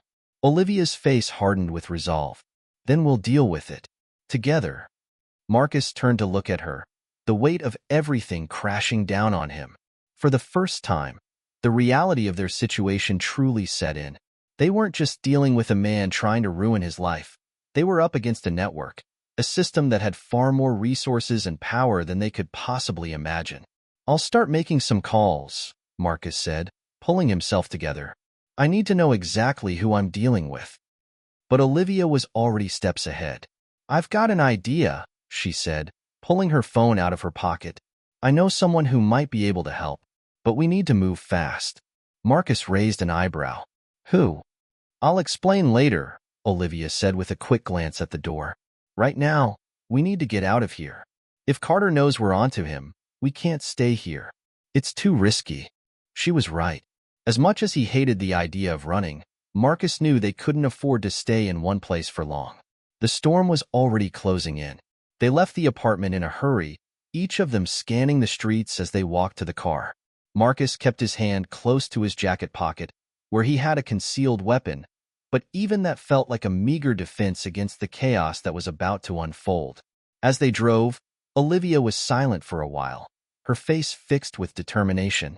Marcus, though, was lost in thought, trying to piece together everything he knew about Carter and the larger web of people behind him. Carter had always been the face of the operation, the one who made things happen, but Marcus knew that someone else was pulling the strings, and until he figured out who, he was a step behind. "So," Marcus said, breaking the silence, "what's this idea of yours?" Olivia hesitated for a moment before answering, glancing over at him. "I have a contact in law enforcement. He's been trying to bring down Carter's people for years. I've been keeping tabs on him for a while, and he might be our best chance at getting intel on Carter's network." Marcus felt a flicker of hope. "You trust him?" "Not completely," Olivia admitted, "but he's the only person I know who has the kind of connections we need. If anyone knows where to start looking for answers, it's him." They drove for a while longer, the city's skyline shifting as they left the more familiar parts behind. Marcus knew they were heading into less safe territory, areas where the law had little influence, and people like Carter could operate without fear of getting caught. When they arrived at a small, inconspicuous diner on the outskirts of town, Olivia parked the car and turned to Marcus. "Stay close," she said. This could get messy. Marcus nodded, his hand instinctively brushing the gun at his side. He wasn't sure how messy things were about to get, but he could feel the tension rising, the palpable sense that the next few hours would decide everything. Inside the diner, they were met by a man who looked like he had seen far too many long nights. His eyes were bloodshot, and his uniform was disheveled, but his presence commanded respect. He was in his late 40s, but his sharp demeanor made him seem older. "Olivia," the man said, his voice rough but friendly. "Marcus." "Detective Caldwell," Olivia greeted him. "Thanks for meeting us on short notice." Caldwell gave a small nod. "You're lucky I'm still awake. What's so urgent?" Marcus stepped forward, trying to stay calm. "Carter's making a move. He's going after me, and I think he's targeting people I care about." Caldwell's expression didn't change, but Marcus saw the subtle shift in his posture, the way his hands tightened into fists. "Carter doesn't make threats like that unless he's already set something in motion," Caldwell said, leaning forward. "If he's really coming for you, you need to be ready." "We need information," Marcus said. "We need to know who's behind him, what kind of network he's running, and we need to know where he's hiding." Caldwell studied him for a moment, then looked at Olivia. She nodded, a silent agreement passing between them. "All right," Caldwell said finally. "I've got a lead, but it's risky. I've been tracking one of Carter's people for a while. A low-level associate, but he might know more than anyone else. If we can get to him before Carter does, we might have a shot at taking him down." Marcus didn't hesitate. "Tell us where to find him." Caldwell reached for his phone and tapped a few keys before sliding it across the table to Marcus. "This is where he's been hiding. But be careful. If Carter's network is as tight as I think, they won't hesitate to kill anyone who talks." Olivia glanced at the screen, her face hardening. "We're not backing down." Caldwell stood, his chair scraping loudly against the floor. "Just remember, you're not the only ones in danger now. Carter doesn't play by the rules, and neither do his people." As Marcus and Olivia left the diner, a sense of dread settled over Marcus. They were about to take the first step into the heart of the storm, and he didn't know if they'd make it out alive. But there was no turning back now. The first strike had been made, and they had no choice but to retaliate. The quiet drive from the diner to the location Caldwell had provided felt like an eternity. Marcus' thoughts were a whirlwind. Carter had been a shadow in his life for so long, but now the storm had finally broken through. No longer was he a passive victim. Now, he was forced to fight back, to strike before they were struck. But who could they trust? Caldwell was the only ally they had, but there was still so much Marcus didn't know. There were so many pieces to the puzzle, and he couldn't afford to make a mistake. Olivia was beside him, her eyes scanning the road ahead, alert and focused. She hadn't spoken much since they left the diner, but Marcus could feel the tension rolling off her in waves. She was just as on edge as he was, but she wasn't showing it. Not outwardly. "You're quiet," Marcus said after a while, his voice breaking the heavy silence. Olivia glanced over at him. "Just thinking." "About what?" She hesitated, then gave him a sideways look. "About how much we don't know. Caldwell can help, but even he's been playing this game for a long time. He's close to Carter's network, but what if there's someone bigger, someone pulling the strings from behind the scenes? What if Carter's not even the biggest threat?" Marcus absorbed her words, the weight of them sinking in. She was right. Carter was ruthless, but the more he thought about it, the more he realized that there was something more, something deeper behind all this. A person or a force that had been manipulating everything from the start. "You think Carter's just the tip of the iceberg?" Marcus asked, his voice grim. Olivia nodded. "It's too clean, too well orchestrated. This goes deeper than him." Marcus clenched his jaw, gripping the steering wheel tighter. He hated the idea that someone more dangerous than Carter was out there, lurking in the shadows. But that didn't change the reality. Whoever was behind all of this, they needed to be stopped. They pulled into a rundown industrial area on the outskirts of the city, the buildings dark and abandoned, except for a few scattered lights that barely cut through the growing darkness. It felt like the kind of place where the forgotten went to hide, and Marcus couldn't shake the feeling that they were being watched. Olivia was already out of the car, moving with purpose. She wasn't just prepared for what was to come. She was anticipating it. Marcus followed her, his eyes constantly scanning the surroundings. "This is it," she said, pausing in front of a dilapidated warehouse. Her voice was steady, but Marcus could hear the slight tremor beneath it. "We need to move fast. Caldwell said he was hiding out in there, but it's a crapshoot. Carter's people are everywhere." Marcus nodded. He didn't need to hear more. They had a job to do. But the question still lingered. Who were they really up against? And what would they find inside this place? They approached the warehouse cautiously, keeping low and moving swiftly through the shadows. The door was slightly ajar, and Marcus could see a faint light flickering from within. "Stay close," Olivia whispered. They crept inside, the air thick with the smell of mildew and oil. The sounds of their footsteps echoed off the concrete walls, and Marcus' senses were on high alert. He could feel the weight of his gun against his side, but he knew that in a place like this, it wouldn't be enough to protect them from whatever dangers lurked in the dark. As they ventured further into the warehouse, they heard voices in the distance. Low murmurs, followed by a harsh laugh. Marcus tensed. This wasn't just a hideout, it was a meeting place. And if Caldwell's information was correct, it was likely the last place they'd want to be caught. They stopped behind a stack of crates, listening. The voices were getting louder, but Marcus couldn't make out the words. Olivia pulled out a small flashlight and flicked it on, pointing it toward the ground to avoid drawing attention. She gave him a silent signal to stay put as she moved ahead. Marcus watched her disappear into the shadows, his mind racing. This was dangerous, maybe even suicidal, but they couldn't back down now. Too much was at stake. He stood still, the sounds of the warehouse amplifying around him. A creak of metal, the soft rustle of movement in the distance. And then, a sudden flash of light. A door opened somewhere deep within the building. Marcus' heart skipped a beat. Someone was coming. He quickly ducked behind a stack of wooden crates, his breath caught in his throat.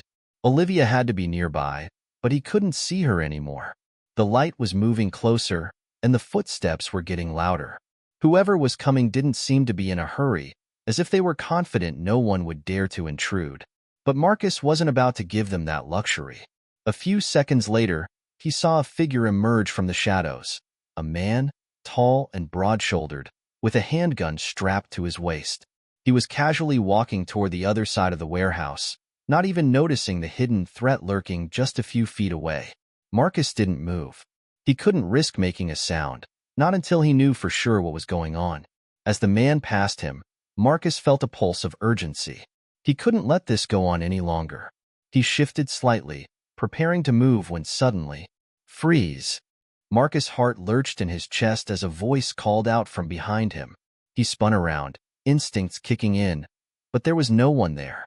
Just the sound of footsteps and the faint echo of his own breath. Something wasn't right. "Marcus!"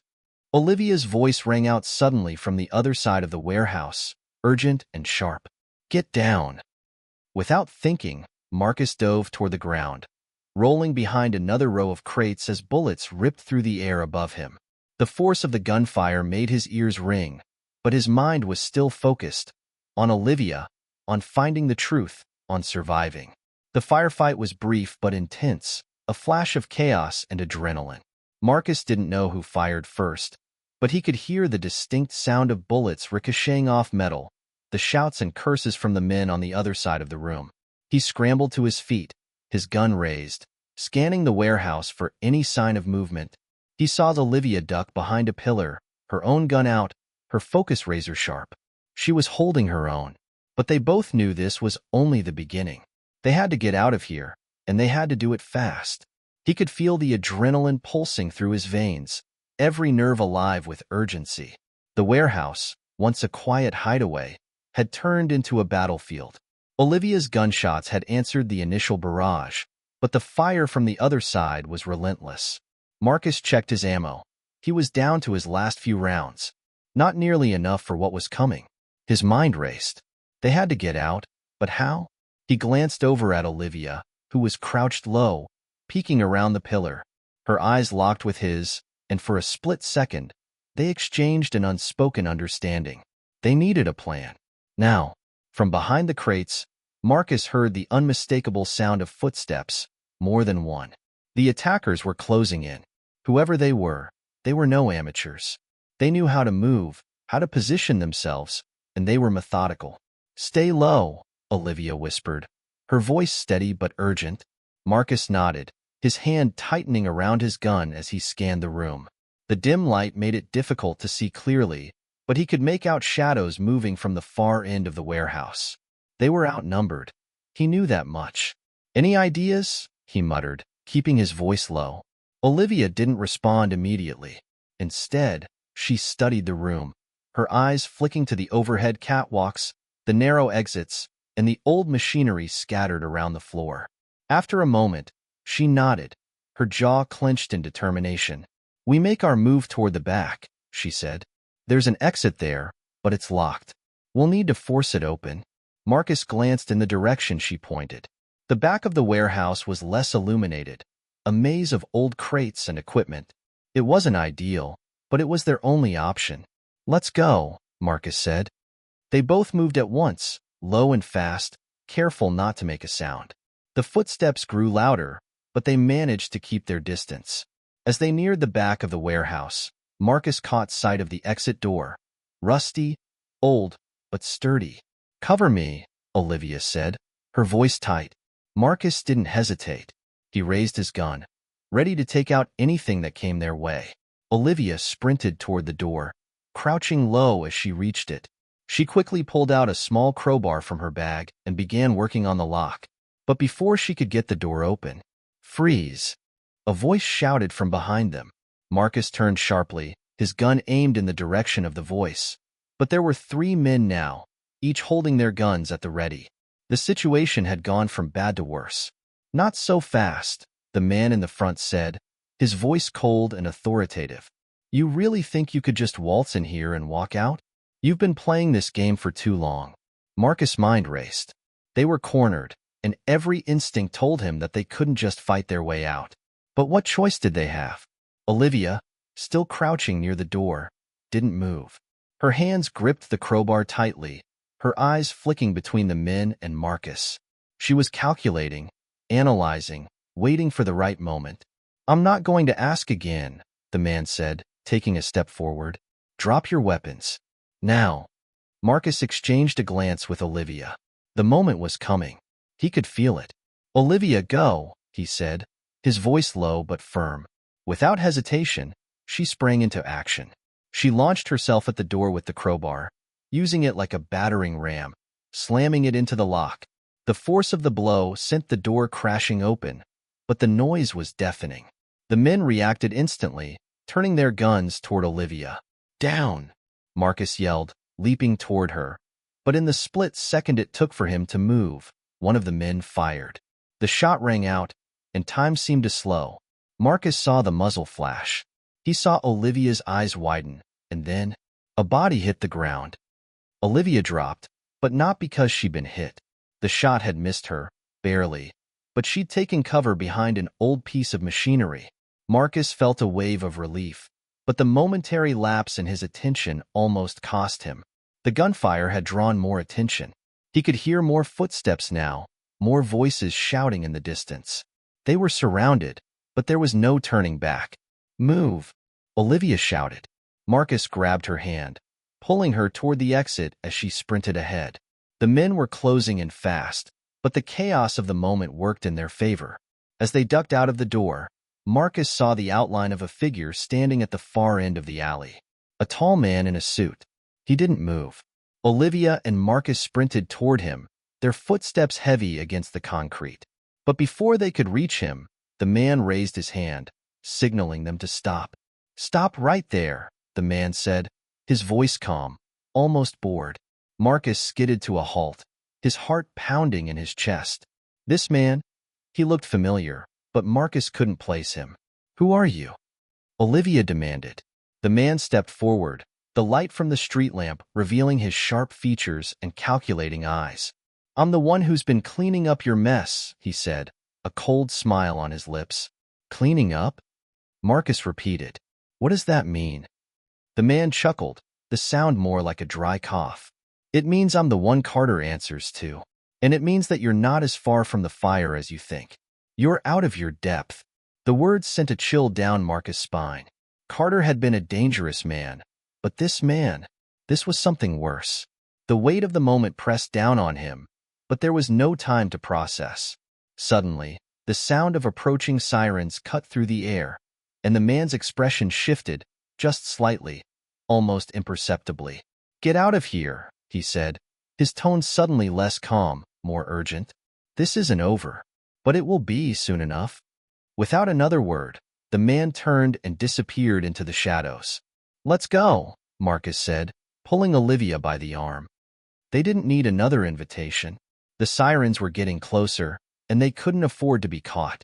They ran as fast as they could, deeper into the alley, knowing that the fight was far from over. But one thing was clear now. There was someone behind Carter. Someone much bigger, much more dangerous, and Marcus was about to learn just how far this rabbit hole went. The sirens were closing in, their wailing a constant reminder that time was running out. But despite the rush, Marcus couldn't shake the image of the man in the suit. His cold, calculating eyes. His cryptic words. Whoever he wasn't just some goon sent to clean up the mess. He was something much bigger, and Marcus knew they had just stumbled into something far beyond their control. "Who the hell was that?"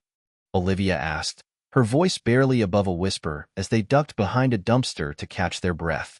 Marcus ran a hand through his hair, his mind racing.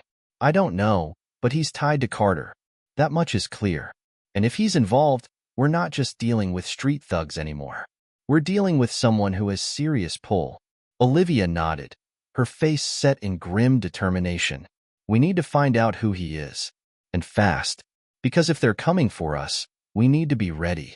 Marcus agreed, but as they listened to the growing noise of police cars in the distance, he knew it was only a matter of time before they were cornered. They couldn't keep running. They had to fight back, but to do that, they needed to understand who their real enemy was. And the man in the suit had just given them their first lead. "We need to go to ground," Marcus said. "Find somewhere safe. We can't do anything with the cops on our tail." Olivia glanced at him, her eyes flashing with frustration. "I know, but this isn't just about hiding anymore. This is bigger than just us. We need answers." Marcus considered her words. She was right, but they were walking a razor-thin line now. One wrong move, and everything they had fought for could come crashing down. "We'll figure it out," he said, pulling her along as they moved further into the shadows. "We just need time." The night passed in a blur of tense moments and narrow escapes. By the time they found an abandoned warehouse on the outskirts of the city to lay low, Marcus was on edge. He hadn't had a moment to process what had happened, or the fact that they were now firmly in the crosshairs of people who had far more resources than they did. They had to be careful. Inside the warehouse, the musty smell of dust and old machinery filled the air. The place had obviously been abandoned for years, but it offered the cover they needed for now. The doors slammed shut behind them, and Marcus collapsed onto an old wooden crate, his exhaustion catching up to him. Olivia didn't sit down. She was pacing, her mind working a mile a minute. "We need to find out who that man is," she repeated. "And we need to know how deep this goes. This could be the break we've been looking for." Marcus rubbed his temples, his head pounding from lack of sleep and the weight of the situation. "I get it. I just don't know how we're going to find out without getting killed first." "We have a few leads," she said, her voice steady now. "That man, he's connected. And if we can figure out who he works for, we can start piecing this together." Marcus frowned. "You think it's Carter's boss?" Olivia didn't answer immediately. Instead, she pulled out her phone and began typing, her fingers moving quickly over the screen. "It's the only lead we have," she said after a moment. "But there's a lot of red tape around people like him. We'll need to dig deep." Marcus nodded. He trusted Olivia. If anyone could dig up the information they needed, it was her. But as the minutes passed, the realization began to sink in. They were in over their heads. They didn't have the luxury of time. The sound of a ringing phone interrupted his thoughts. Marcus tensed, his heart skipping a beat.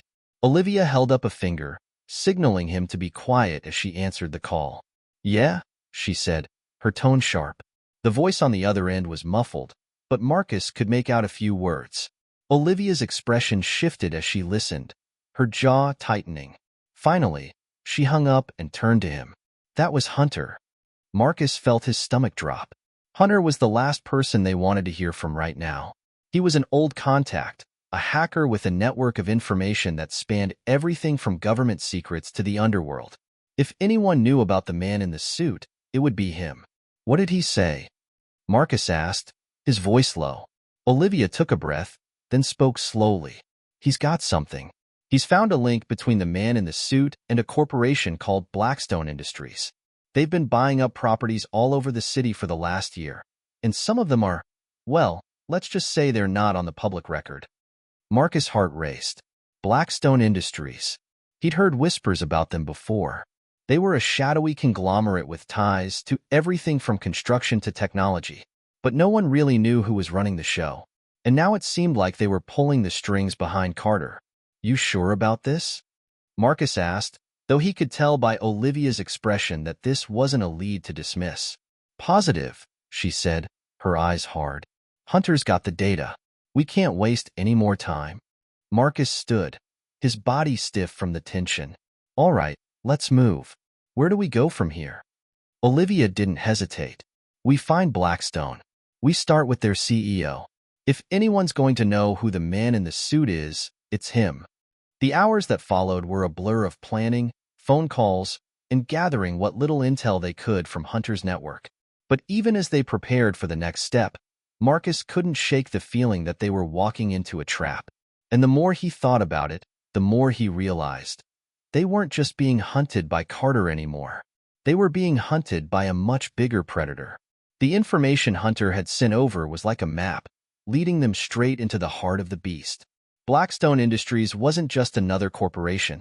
It was a fortress, both in terms of physical security and its stranglehold on the city's power structure. From the outside, the towering glass building looked imposing, sleek, and corporate, just another piece of the city's skyline. But Marcus knew better now.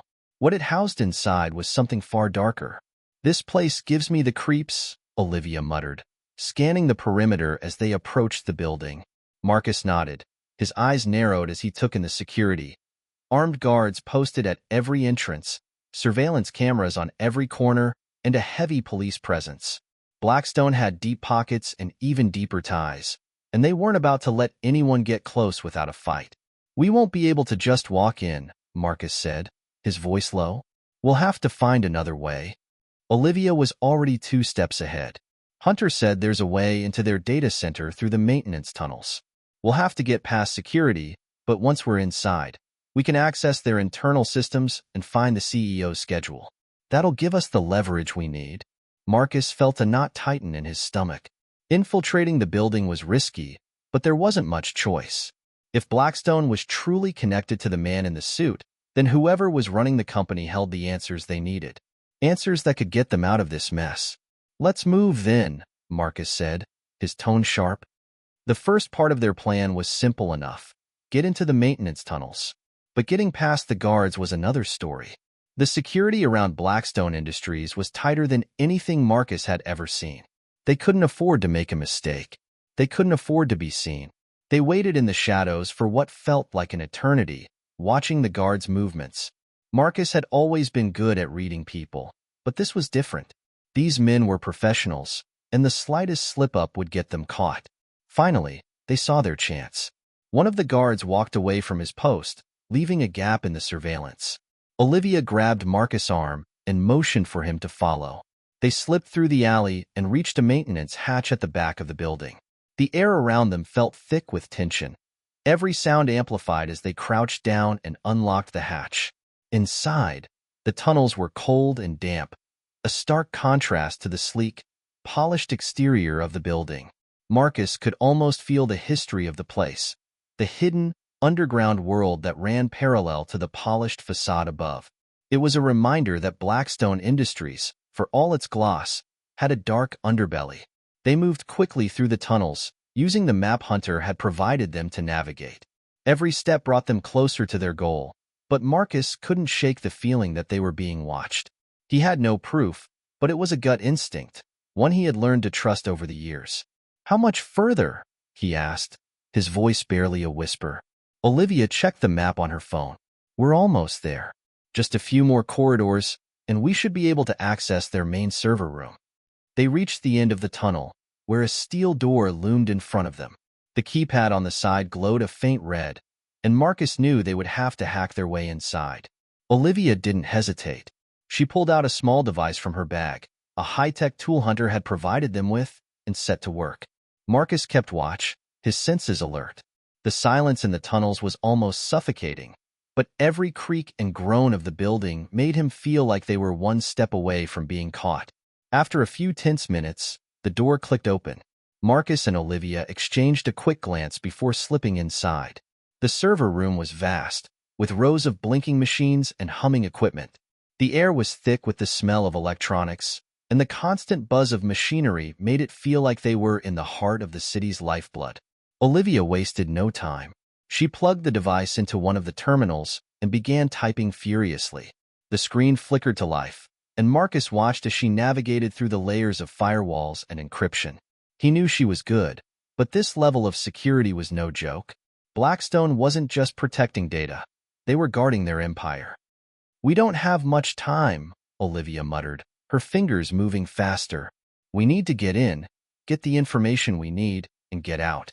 Marcus nodded, scanning the room. There were no windows, no easy escape routes. They were completely exposed. If someone found them here... "Got it," Olivia said, her voice almost triumphant as the screen flashed with the information they were looking for.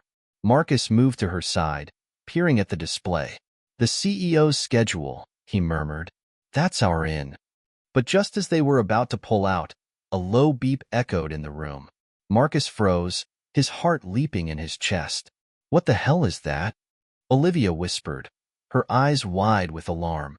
Before either of them could react, the door to the server room slammed open. A group of Blackstone security guards flooded into the room, their weapons drawn. Marcus cursed under his breath. They had been found. Marcus' pulse was pounding in his ears. He didn't even need to look at Olivia to know she was thinking the same thing. This had gone sideways fast. The guards had them cornered, and they were outnumbered and outgunned. There was no room for error now. "Stay calm," Marcus whispered, his voice steady despite the adrenaline surging through his veins. "We can get out of this." Olivia's fingers hovered over the device she'd been using to hack into the system. She looked up at him, her eyes wide with fear, but also a glimmer of resolve. "How? There's nowhere to run." He scanned the room quickly, his mind racing. There had to be something, some escape route they hadn't seen yet. He couldn't let them get caught now, not after everything they'd been through. He couldn't afford to fail.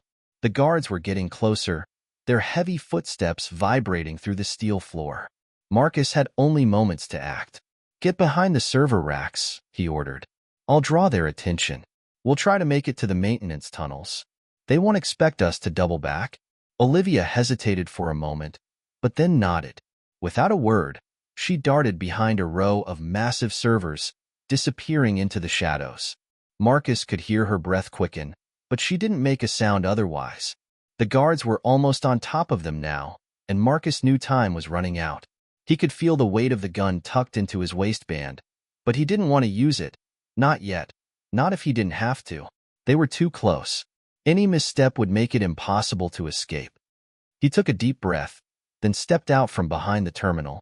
"Hey!" he shouted, his voice loud and commanding, the sharpness cutting through the tension in the air. "You'll never catch us." The lead guard stopped in his tracks, a look of surprise flashing across his face. He was tall and broad-shouldered, his face hidden behind a black mask. "What the hell are you doing?" one of the guards behind him muttered, clearly thrown off by Marcus' sudden appearance. Marcus took a calculated step forward, his eyes locked on the lead guard. "I'm not going down without a fight." Before the guards could react, he bolted toward the far side of the room, using the servers as cover. The guards yelled, splitting up to surround him, but Marcus was faster, more agile. He'd spent too many years running, dodging, fighting to be caught now. He slid to the side, narrowly avoiding the barrel of one guard's rifle. Another bullet ricocheted off the steel walls, the sound deafening in the small, confined space. As he sprinted toward the door, He could hear the sound of Olivia's footsteps behind him. "Keep moving," he barked at her, his voice sharp. "We can't stop now." The pair shot through the door, and the hall outside the server room stretched out before them. It was their last chance. They had to make it to the maintenance tunnels. As they ran, Marcus glanced over his shoulder and saw the guards closing in. He knew they couldn't outrun them forever, not without backup. But he wasn't about to let Blackstone's thugs catch them. "Down this way," Olivia shouted, her eyes scanning the corridor. Marcus nodded, and they both veered sharply down a side hallway, hoping it would lead them to the maintenance tunnel. The sound of pursuit echoed behind them, but it wasn't the guards that concerned him. It was what might be waiting around the corner. They reached a stairwell that led to a lower level. Marcus grabbed Olivia's arm and pulled her toward it. "We'll lose them in the stairwell," he said through gritted teeth. "It's our best shot." The stairs were dimly lit, narrow, and steep. Every footstep sounded too loud, too heavy. They couldn't afford to make a sound, not now. With every turn, Marcus expected to hear the thumping of boots behind them, but they pressed on, taking the steps two at a time. As they reached the bottom of the stairwell, Marcus heard a faint sound, too faint to be a guard's footstep. He stopped, his hand going up to signal Olivia. She froze, her eyes wide with confusion. A voice echoed from somewhere further down the hallway. "Stop right there." The sound made Marcus' blood run cold. He didn't know who this new voice belonged to, but it didn't sound like one of the guards. It sounded far more dangerous. They had no time to waste. Without thinking, Marcus yanked Olivia toward a nearby maintenance closet.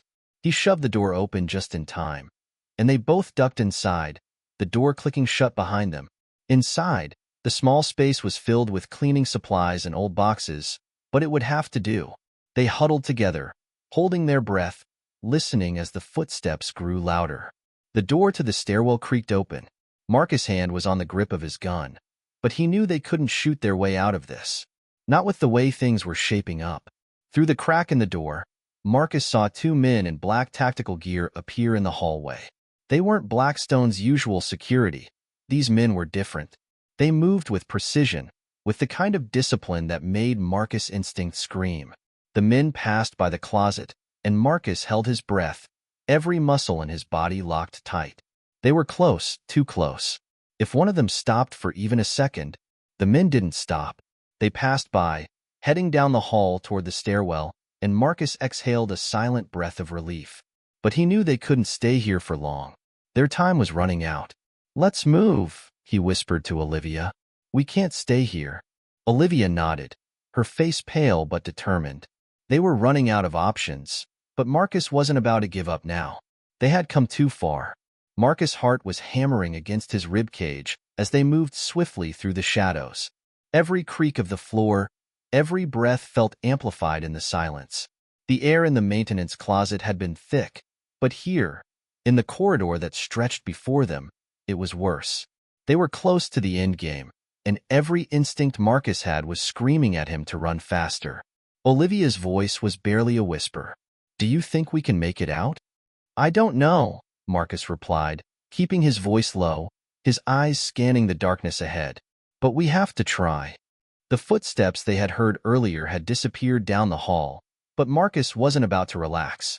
They had been lucky so far, but luck only went so far when the stakes were this high. If Blackstone's men caught up with them now, they wouldn't just be captured, they'd be done for. He pulled Olivia to the side as they reached a junction, where several hallways met in a tangled web. "We need to head for the service elevator," he said, his mind already calculating the best route. "It'll get us closer to the exit, and there's a chance we can slip out before they realize where we're going." Olivia nodded, her face set in a mask of determination, but Marcus could see the doubt flickering in her eyes. She was as terrified as he was, but she was hiding it well. She had always been the pragmatic one. No surprises there. But Marcus knew they were both walking a tightrope, one misstep away from disaster. They moved quickly, but carefully, knowing the next few minutes would determine whether they made it out alive. Marcus had to stay ahead of the guards, outsmart them at every turn, or they wouldn't make it. As they approached the service elevator, Marcus's pulse quickened. The elevator doors were just ahead, and the hallway was eerily quiet. Too quiet. He glanced over his shoulder, his hand twitching toward the gun at his waist. He didn't know where they were, whether they were being followed, or if the path ahead would lead them to safety. The elevator was their last chance. He pressed the button for the elevator, holding his breath, praying it would come quickly. Olivia stood by his side, tense, her eyes darting from one corner to another, searching for any sign of movement. Finally, the familiar ding of the elevator echoed through the hall. The doors opened. Marcus shoved Olivia inside, and they both stepped in quickly, Marcus hitting the button for the ground floor. The doors slid shut, and for the first time in what felt like hours, Marcus allowed himself to exhale.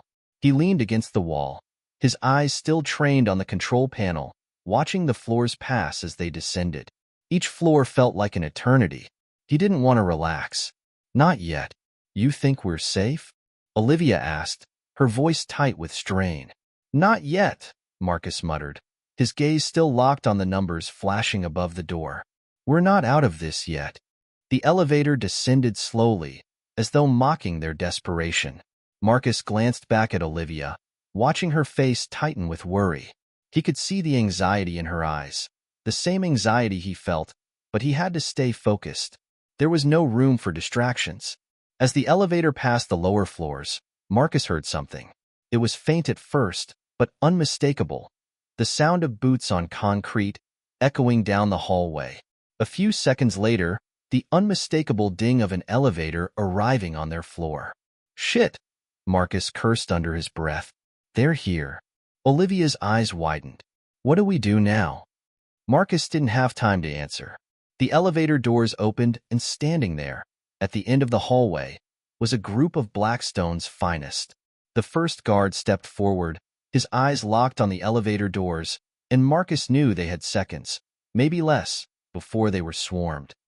Move, Marcus hissed, grabbing Olivia's arm and yanking her toward the service stairs.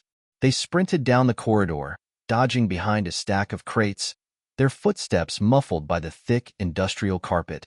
The guards were shouting now, their boots thundering toward them. It was a race against time. Marcus's mind raced. They couldn't keep running like this, couldn't keep dodging the men who were closing in on them with every second. But if they could just make it to the emergency exit, they might have a chance. He glanced at Olivia. She was already a step ahead, her eyes scanning for an opening, a way out. He had to trust her. He had to believe they could do this. The sound of gunfire echoed in the distance, and Marcus' heart skipped a beat. He didn't know if the shots were aimed at him or just a warning, but he couldn't afford to find out. They rounded the corner to another hallway, and Olivia's sharp intake of breath told him everything. The door at the far end of the hall was a security door, one they couldn't open without a code. We don't have time for this, Olivia said, reaching for her phone.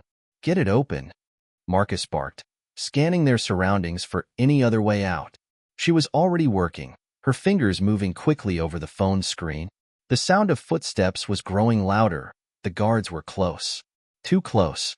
Olivia's fingers hit the last key, and with a satisfying click, the door opened. Go, she shouted. Marcus didn't need any further encouragement. He grabbed Olivia's arm and pulled her through the door. They were in another stairwell, but it wasn't the exit they had hoped for. They were now on the roof, exposed and with nowhere to run. As they reached the roof edge, Marcus looked down at the alleyway below. It was a drop, but it might be their only way out. On 3, Marcus muttered, his voice hoarse. Olivia nodded, her eyes scanning the ground below. She was terrified, but she had the same resolve he did. 1, 2, 3. They both jumped, landing hard on the ground below. Pain shot up Marcus' leg, but he didn't stop. He pushed forward, pulling Olivia with him, trying to make it to the cover of the alley. But their moment of relief was short-lived. A black SUV screeched around the corner, blocking their path. The engine roared to life as the vehicle skidded to a halt, and the passenger door flung open. Marcus' heart sank. They weren't out of danger yet.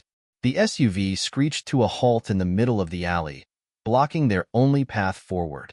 Marcus's heart was still racing from their daring escape through the stairwell, but now, as the vehicle's tinted windows glinted ominously in the streetlights, every muscle in his body was screaming for action. Olivia's grip on his arm tightened. Marcus, what now? Her voice was tense, but there was a sharp edge of panic in it that she couldn't hide anymore. Marcus's mind was working in overdrive, trying to come up with a way out. Behind them, he knew, the door they had just come through was still open, but the guards weren't far behind them. There was no time to run back, and nowhere else to go. The alley ahead seemed like their only chance, and even that was closing fast. A man in a black suit stepped out of the SUV. His face was cold, calculating, one of Blackstone's higher-ups, judging by the way he carried himself. He didn't need to speak for Marcus to recognize the danger. This wasn't just any hired muscle. "Marcus, Olivia," the man said, his voice smooth, but with an unmistakable edge. "You didn't think you could get away that easily, did you?" Marcus clenched his jaw. They had been through so much to get to this point, and now, just when they thought they were free, Blackstone's goons had them cornered. His instincts told him to keep moving, to keep running, but there was nowhere left to run. "We're not going back," Marcus said, his voice low but firm. The man smiled, his teeth flashing in the dim light. "I think you'll find that you don't have much of a choice. This game is over." Marcus's hand subtly moved toward his waistband where his gun was holstered. He had been waiting for this moment, when the confrontation was inevitable, but he couldn't afford to shoot his way out, not with Olivia right beside him.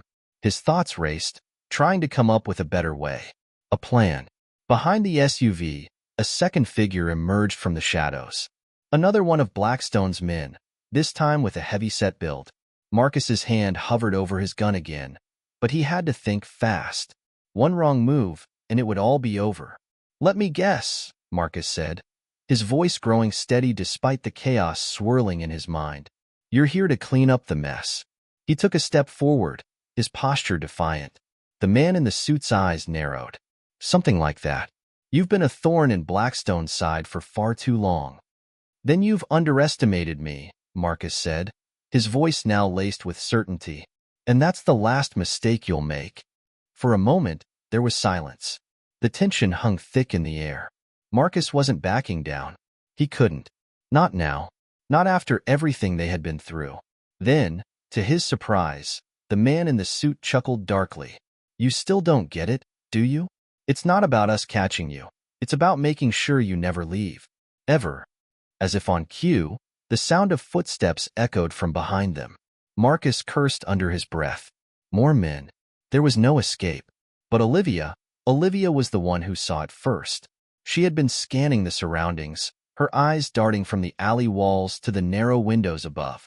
And then, in a flash, she grabbed Marcus's arm and pulled him toward a fire escape that ran up the side of the building. "Come on," she urged, her voice urgent. "We can get up there."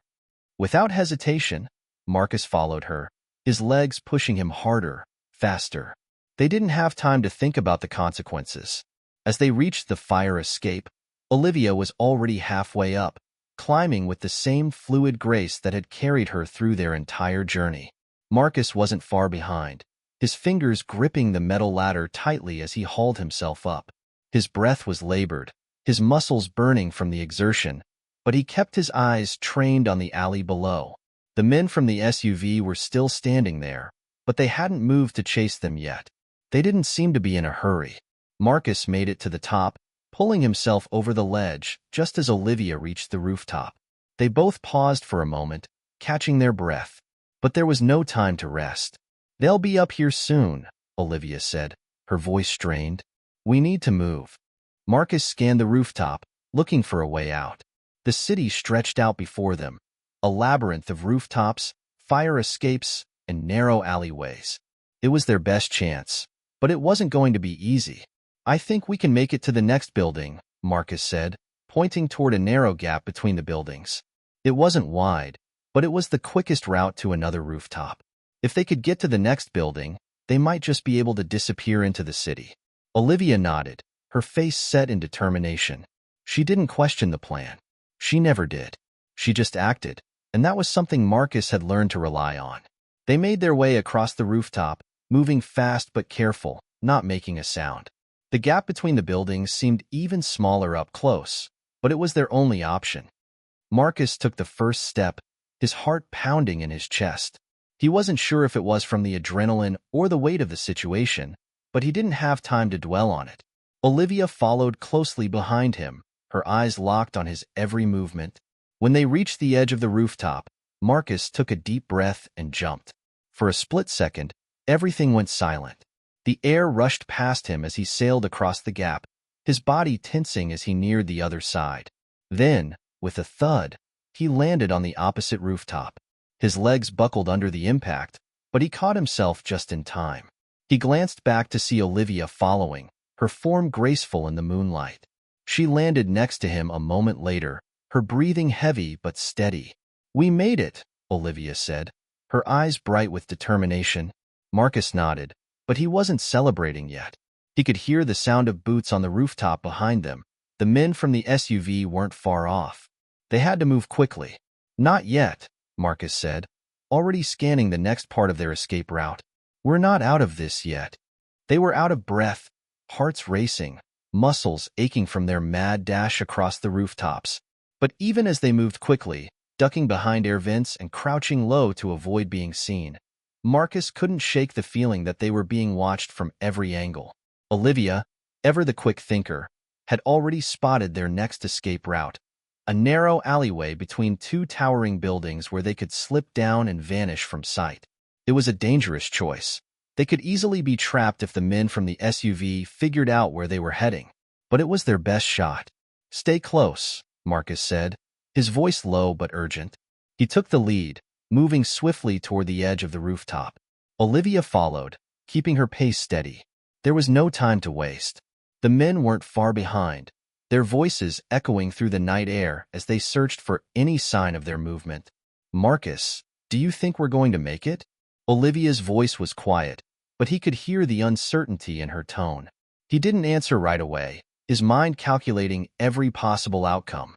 There were too many variables, too many unknowns, and yet he couldn't afford to let doubt cloud his focus. If they were going to survive this, they had to push forward. "Keep your head down," Marcus finally said. "We'll make it. We just have to stay one step ahead." They reached the edge of the building, peering over the side to see the alley below. It was as narrow as Olivia had said, but there was a fire escape ladder they could use to get down quickly. Marcus descended first, his hands steady despite the tension in his body. Olivia followed close behind. Just as Marcus's feet hit the ground, the sound of a door slamming open behind them sent a jolt of adrenaline through his veins. The men were closer than he thought. He didn't hesitate. He pulled Olivia into the shadows of the alley and crouched low. They waited, holding their breath, as the sound of footsteps grew louder. Marcus's mind raced, thinking of every possible escape plan, but there was nowhere to run. Not here. Not now. The footsteps stopped just outside the alley. Marcus held his breath, praying they wouldn't be spotted. He could hear the men talking, their voices muffled by the walls. "We saw them head this way," one of them said, his voice tight with frustration. "They can't have gone far," another replied. "They were just on the rooftops. Keep searching." Marcus gritted his teeth, his hand instinctively reaching for his gun. But he knew better than to make a move unless absolutely necessary. One wrong move, and it was over. The minutes felt like hours as the men continued to search the area, moving slowly past the alley entrance. Finally, after what felt like an eternity, they moved on, their voices fading into the distance. Marcus let out a long breath, relief washing over him. They were safe, at least for now. Olivia was the first to speak. "That was too close." Marcus nodded, but his mind was already on the next step.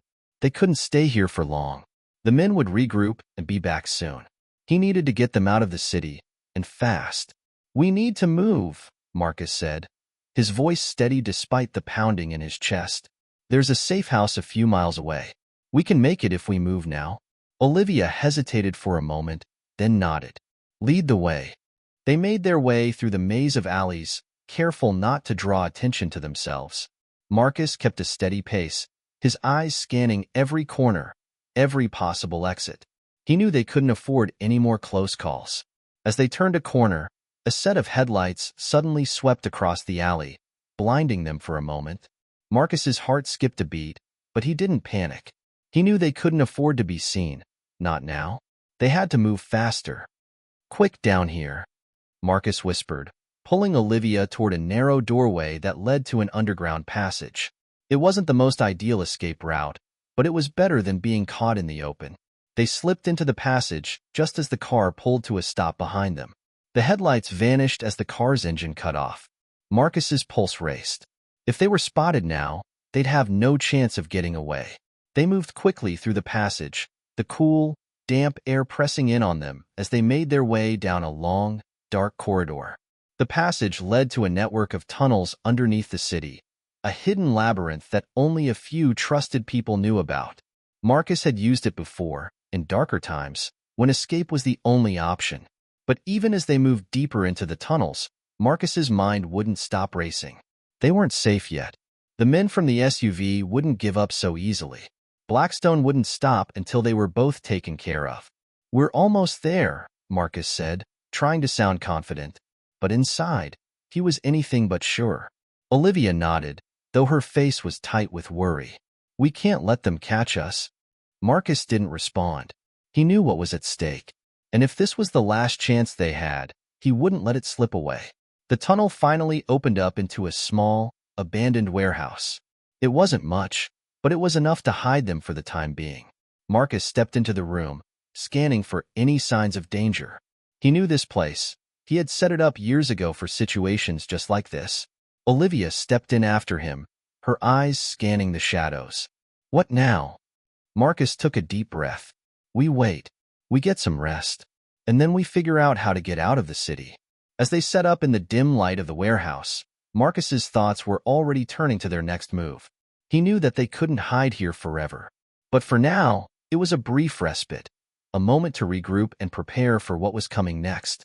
The underground warehouse was silent except for the occasional drip of water from the pipes overhead. The air smelled of old wood and damp concrete, a place forgotten by most of the world. But to Marcus, it was a temporary haven. For Olivia, it was a place she prayed they wouldn't have to spend one more minute than necessary. They'd made it this far, but the escape route was becoming a trap in its own right. The safe house was no longer safe. It was only a matter of time before Blackstone's men tracked them down. They had been too careful not to leave a trace, but someone had to have seen them leave the rooftops. "We need to make a move," Marcus said, his voice low but edged with urgency. Olivia, sitting cross-legged against one of the warehouse's crumbling walls, looked up. "How?" Marcus was quiet for a long moment, his mind racing. There were only so many ways out of the city, and most of them were already compromised. He knew they couldn't stay here much longer, but he also knew the risk of heading back into the streets was even greater. Every move felt like a gamble. "I have a plan," he said, finally meeting her gaze. "But we're going to need to move fast." Olivia stood up, brushing dust from her jacket. "I'm listening." Marcus walked over to the far corner of the warehouse where a large wooden crate stood. He pushed it aside, revealing a narrow steel door. It was old, the hinges rusted, but it led to a hidden access tunnel he had used in the past. A tunnel that ran beneath the city to the outskirts, a place where few dared to go. If they could make it there, they'd have a chance. Maybe not a big one, but it was all they had left. "What's down there?" Olivia asked, her voice tinged with suspicion. "An escape route," Marcus replied, turning the rusty handle. The door creaked open, revealing a dark, sloping passageway that led deeper underground. Olivia hesitated for a moment, then nodded. "Let's do it." They made their way down the steep, narrow passage, their footsteps echoing off the stone walls. The air grew colder as they descended, the sound of water dripping louder now. Marcus kept his hand on the wall, guiding Olivia as they moved deeper into the tunnel. This route was old, probably as old as the city itself, but it had been used in desperate times, and desperate times had brought them here. As they walked, the tension between them grew thicker. It wasn't just the threat of Blackstone's men closing in. It was something deeper, more personal. They were both running out of time and options, and neither of them knew what would come next. "How long do you think it'll take?" Olivia asked, her voice breaking the silence. Marcus looked ahead, his mind calculating their distance. "If we don't run into any problems, maybe an hour. But we need to be prepared for anything." It's a risk. You don't have to convince me, Olivia said with a grim smile. I'm all in. They walked in silence for a while longer, the dark passage stretching ahead like a shadowy promise. The deeper they went, the less they could hear of the outside world. It was as though the city above them had ceased to exist, swallowed by the stone and earth. It was a strange feeling, like being trapped between two worlds, neither of which they belonged to. Eventually, they reached a thick iron door at the end of the passage. Marcus paused before pushing it open, taking a moment to listen. Everything seemed eerily quiet. I think we're close, he said, glancing at Olivia. This leads to the outskirts. We can catch a ride from there, get out of the city. Olivia's expression hardened. And what if they're waiting for us out there? Marcus didn't answer right away. It was a possibility, a very real one. But they had no choice. They couldn't stay in the city. They couldn't stay hidden underground forever. We'll take our chances, he said finally. With one last look at the passage behind them, Marcus pushed open the door. The cool night air hit them immediately, and for the first time in hours, Marcus felt like he could breathe again. The night sky was clear above, the stars shining brightly. We're almost out of here, Marcus muttered. But just as he stepped outside, a sharp crack of a gunshot shattered the silence, followed by the sound of tires screeching. Before Marcus could react, a black SUV careened around the corner, headlights blinding them both. Shit, Marcus hissed, pulling Olivia back into the shadows. He reached for his gun, but his hand stopped halfway. There was no time to take a shot, no time to make a stand. They had to keep moving. Go, go, go, Marcus yelled, grabbing Olivia's arm and pulling her toward the tree line where the tunnel emerged. They couldn't outrun the SUV, but they could disappear into the woods just ahead. They sprinted toward the trees, the SUV following, its engine roaring louder by the second. Marcus, what now? Olivia's voice was frantic. We don't stop, he shouted back. We keep running. They dashed through the underbrush, dodging branches and tripping over roots. Marcus's heart pounded in his chest, the sound of the SUV's tires on the gravel growing louder. But they were faster, their bodies moving on instinct, dodging between trees and rocks, until they reached a small creek that they could use to throw off their scent. They crossed the creek in a leap, both of them wet and panting, but there was no time to slow down. As soon as they were across, Marcus glanced back, his breath catching. The SUV had stopped. He didn't know if it was just a momentary lapse or if they were being cornered, but it was clear they couldn't stay near the creek. There was only one option left. I have one more plan, Marcus said through gritted teeth. Olivia raised an eyebrow. What's that? We turn around, and we take the fight to them,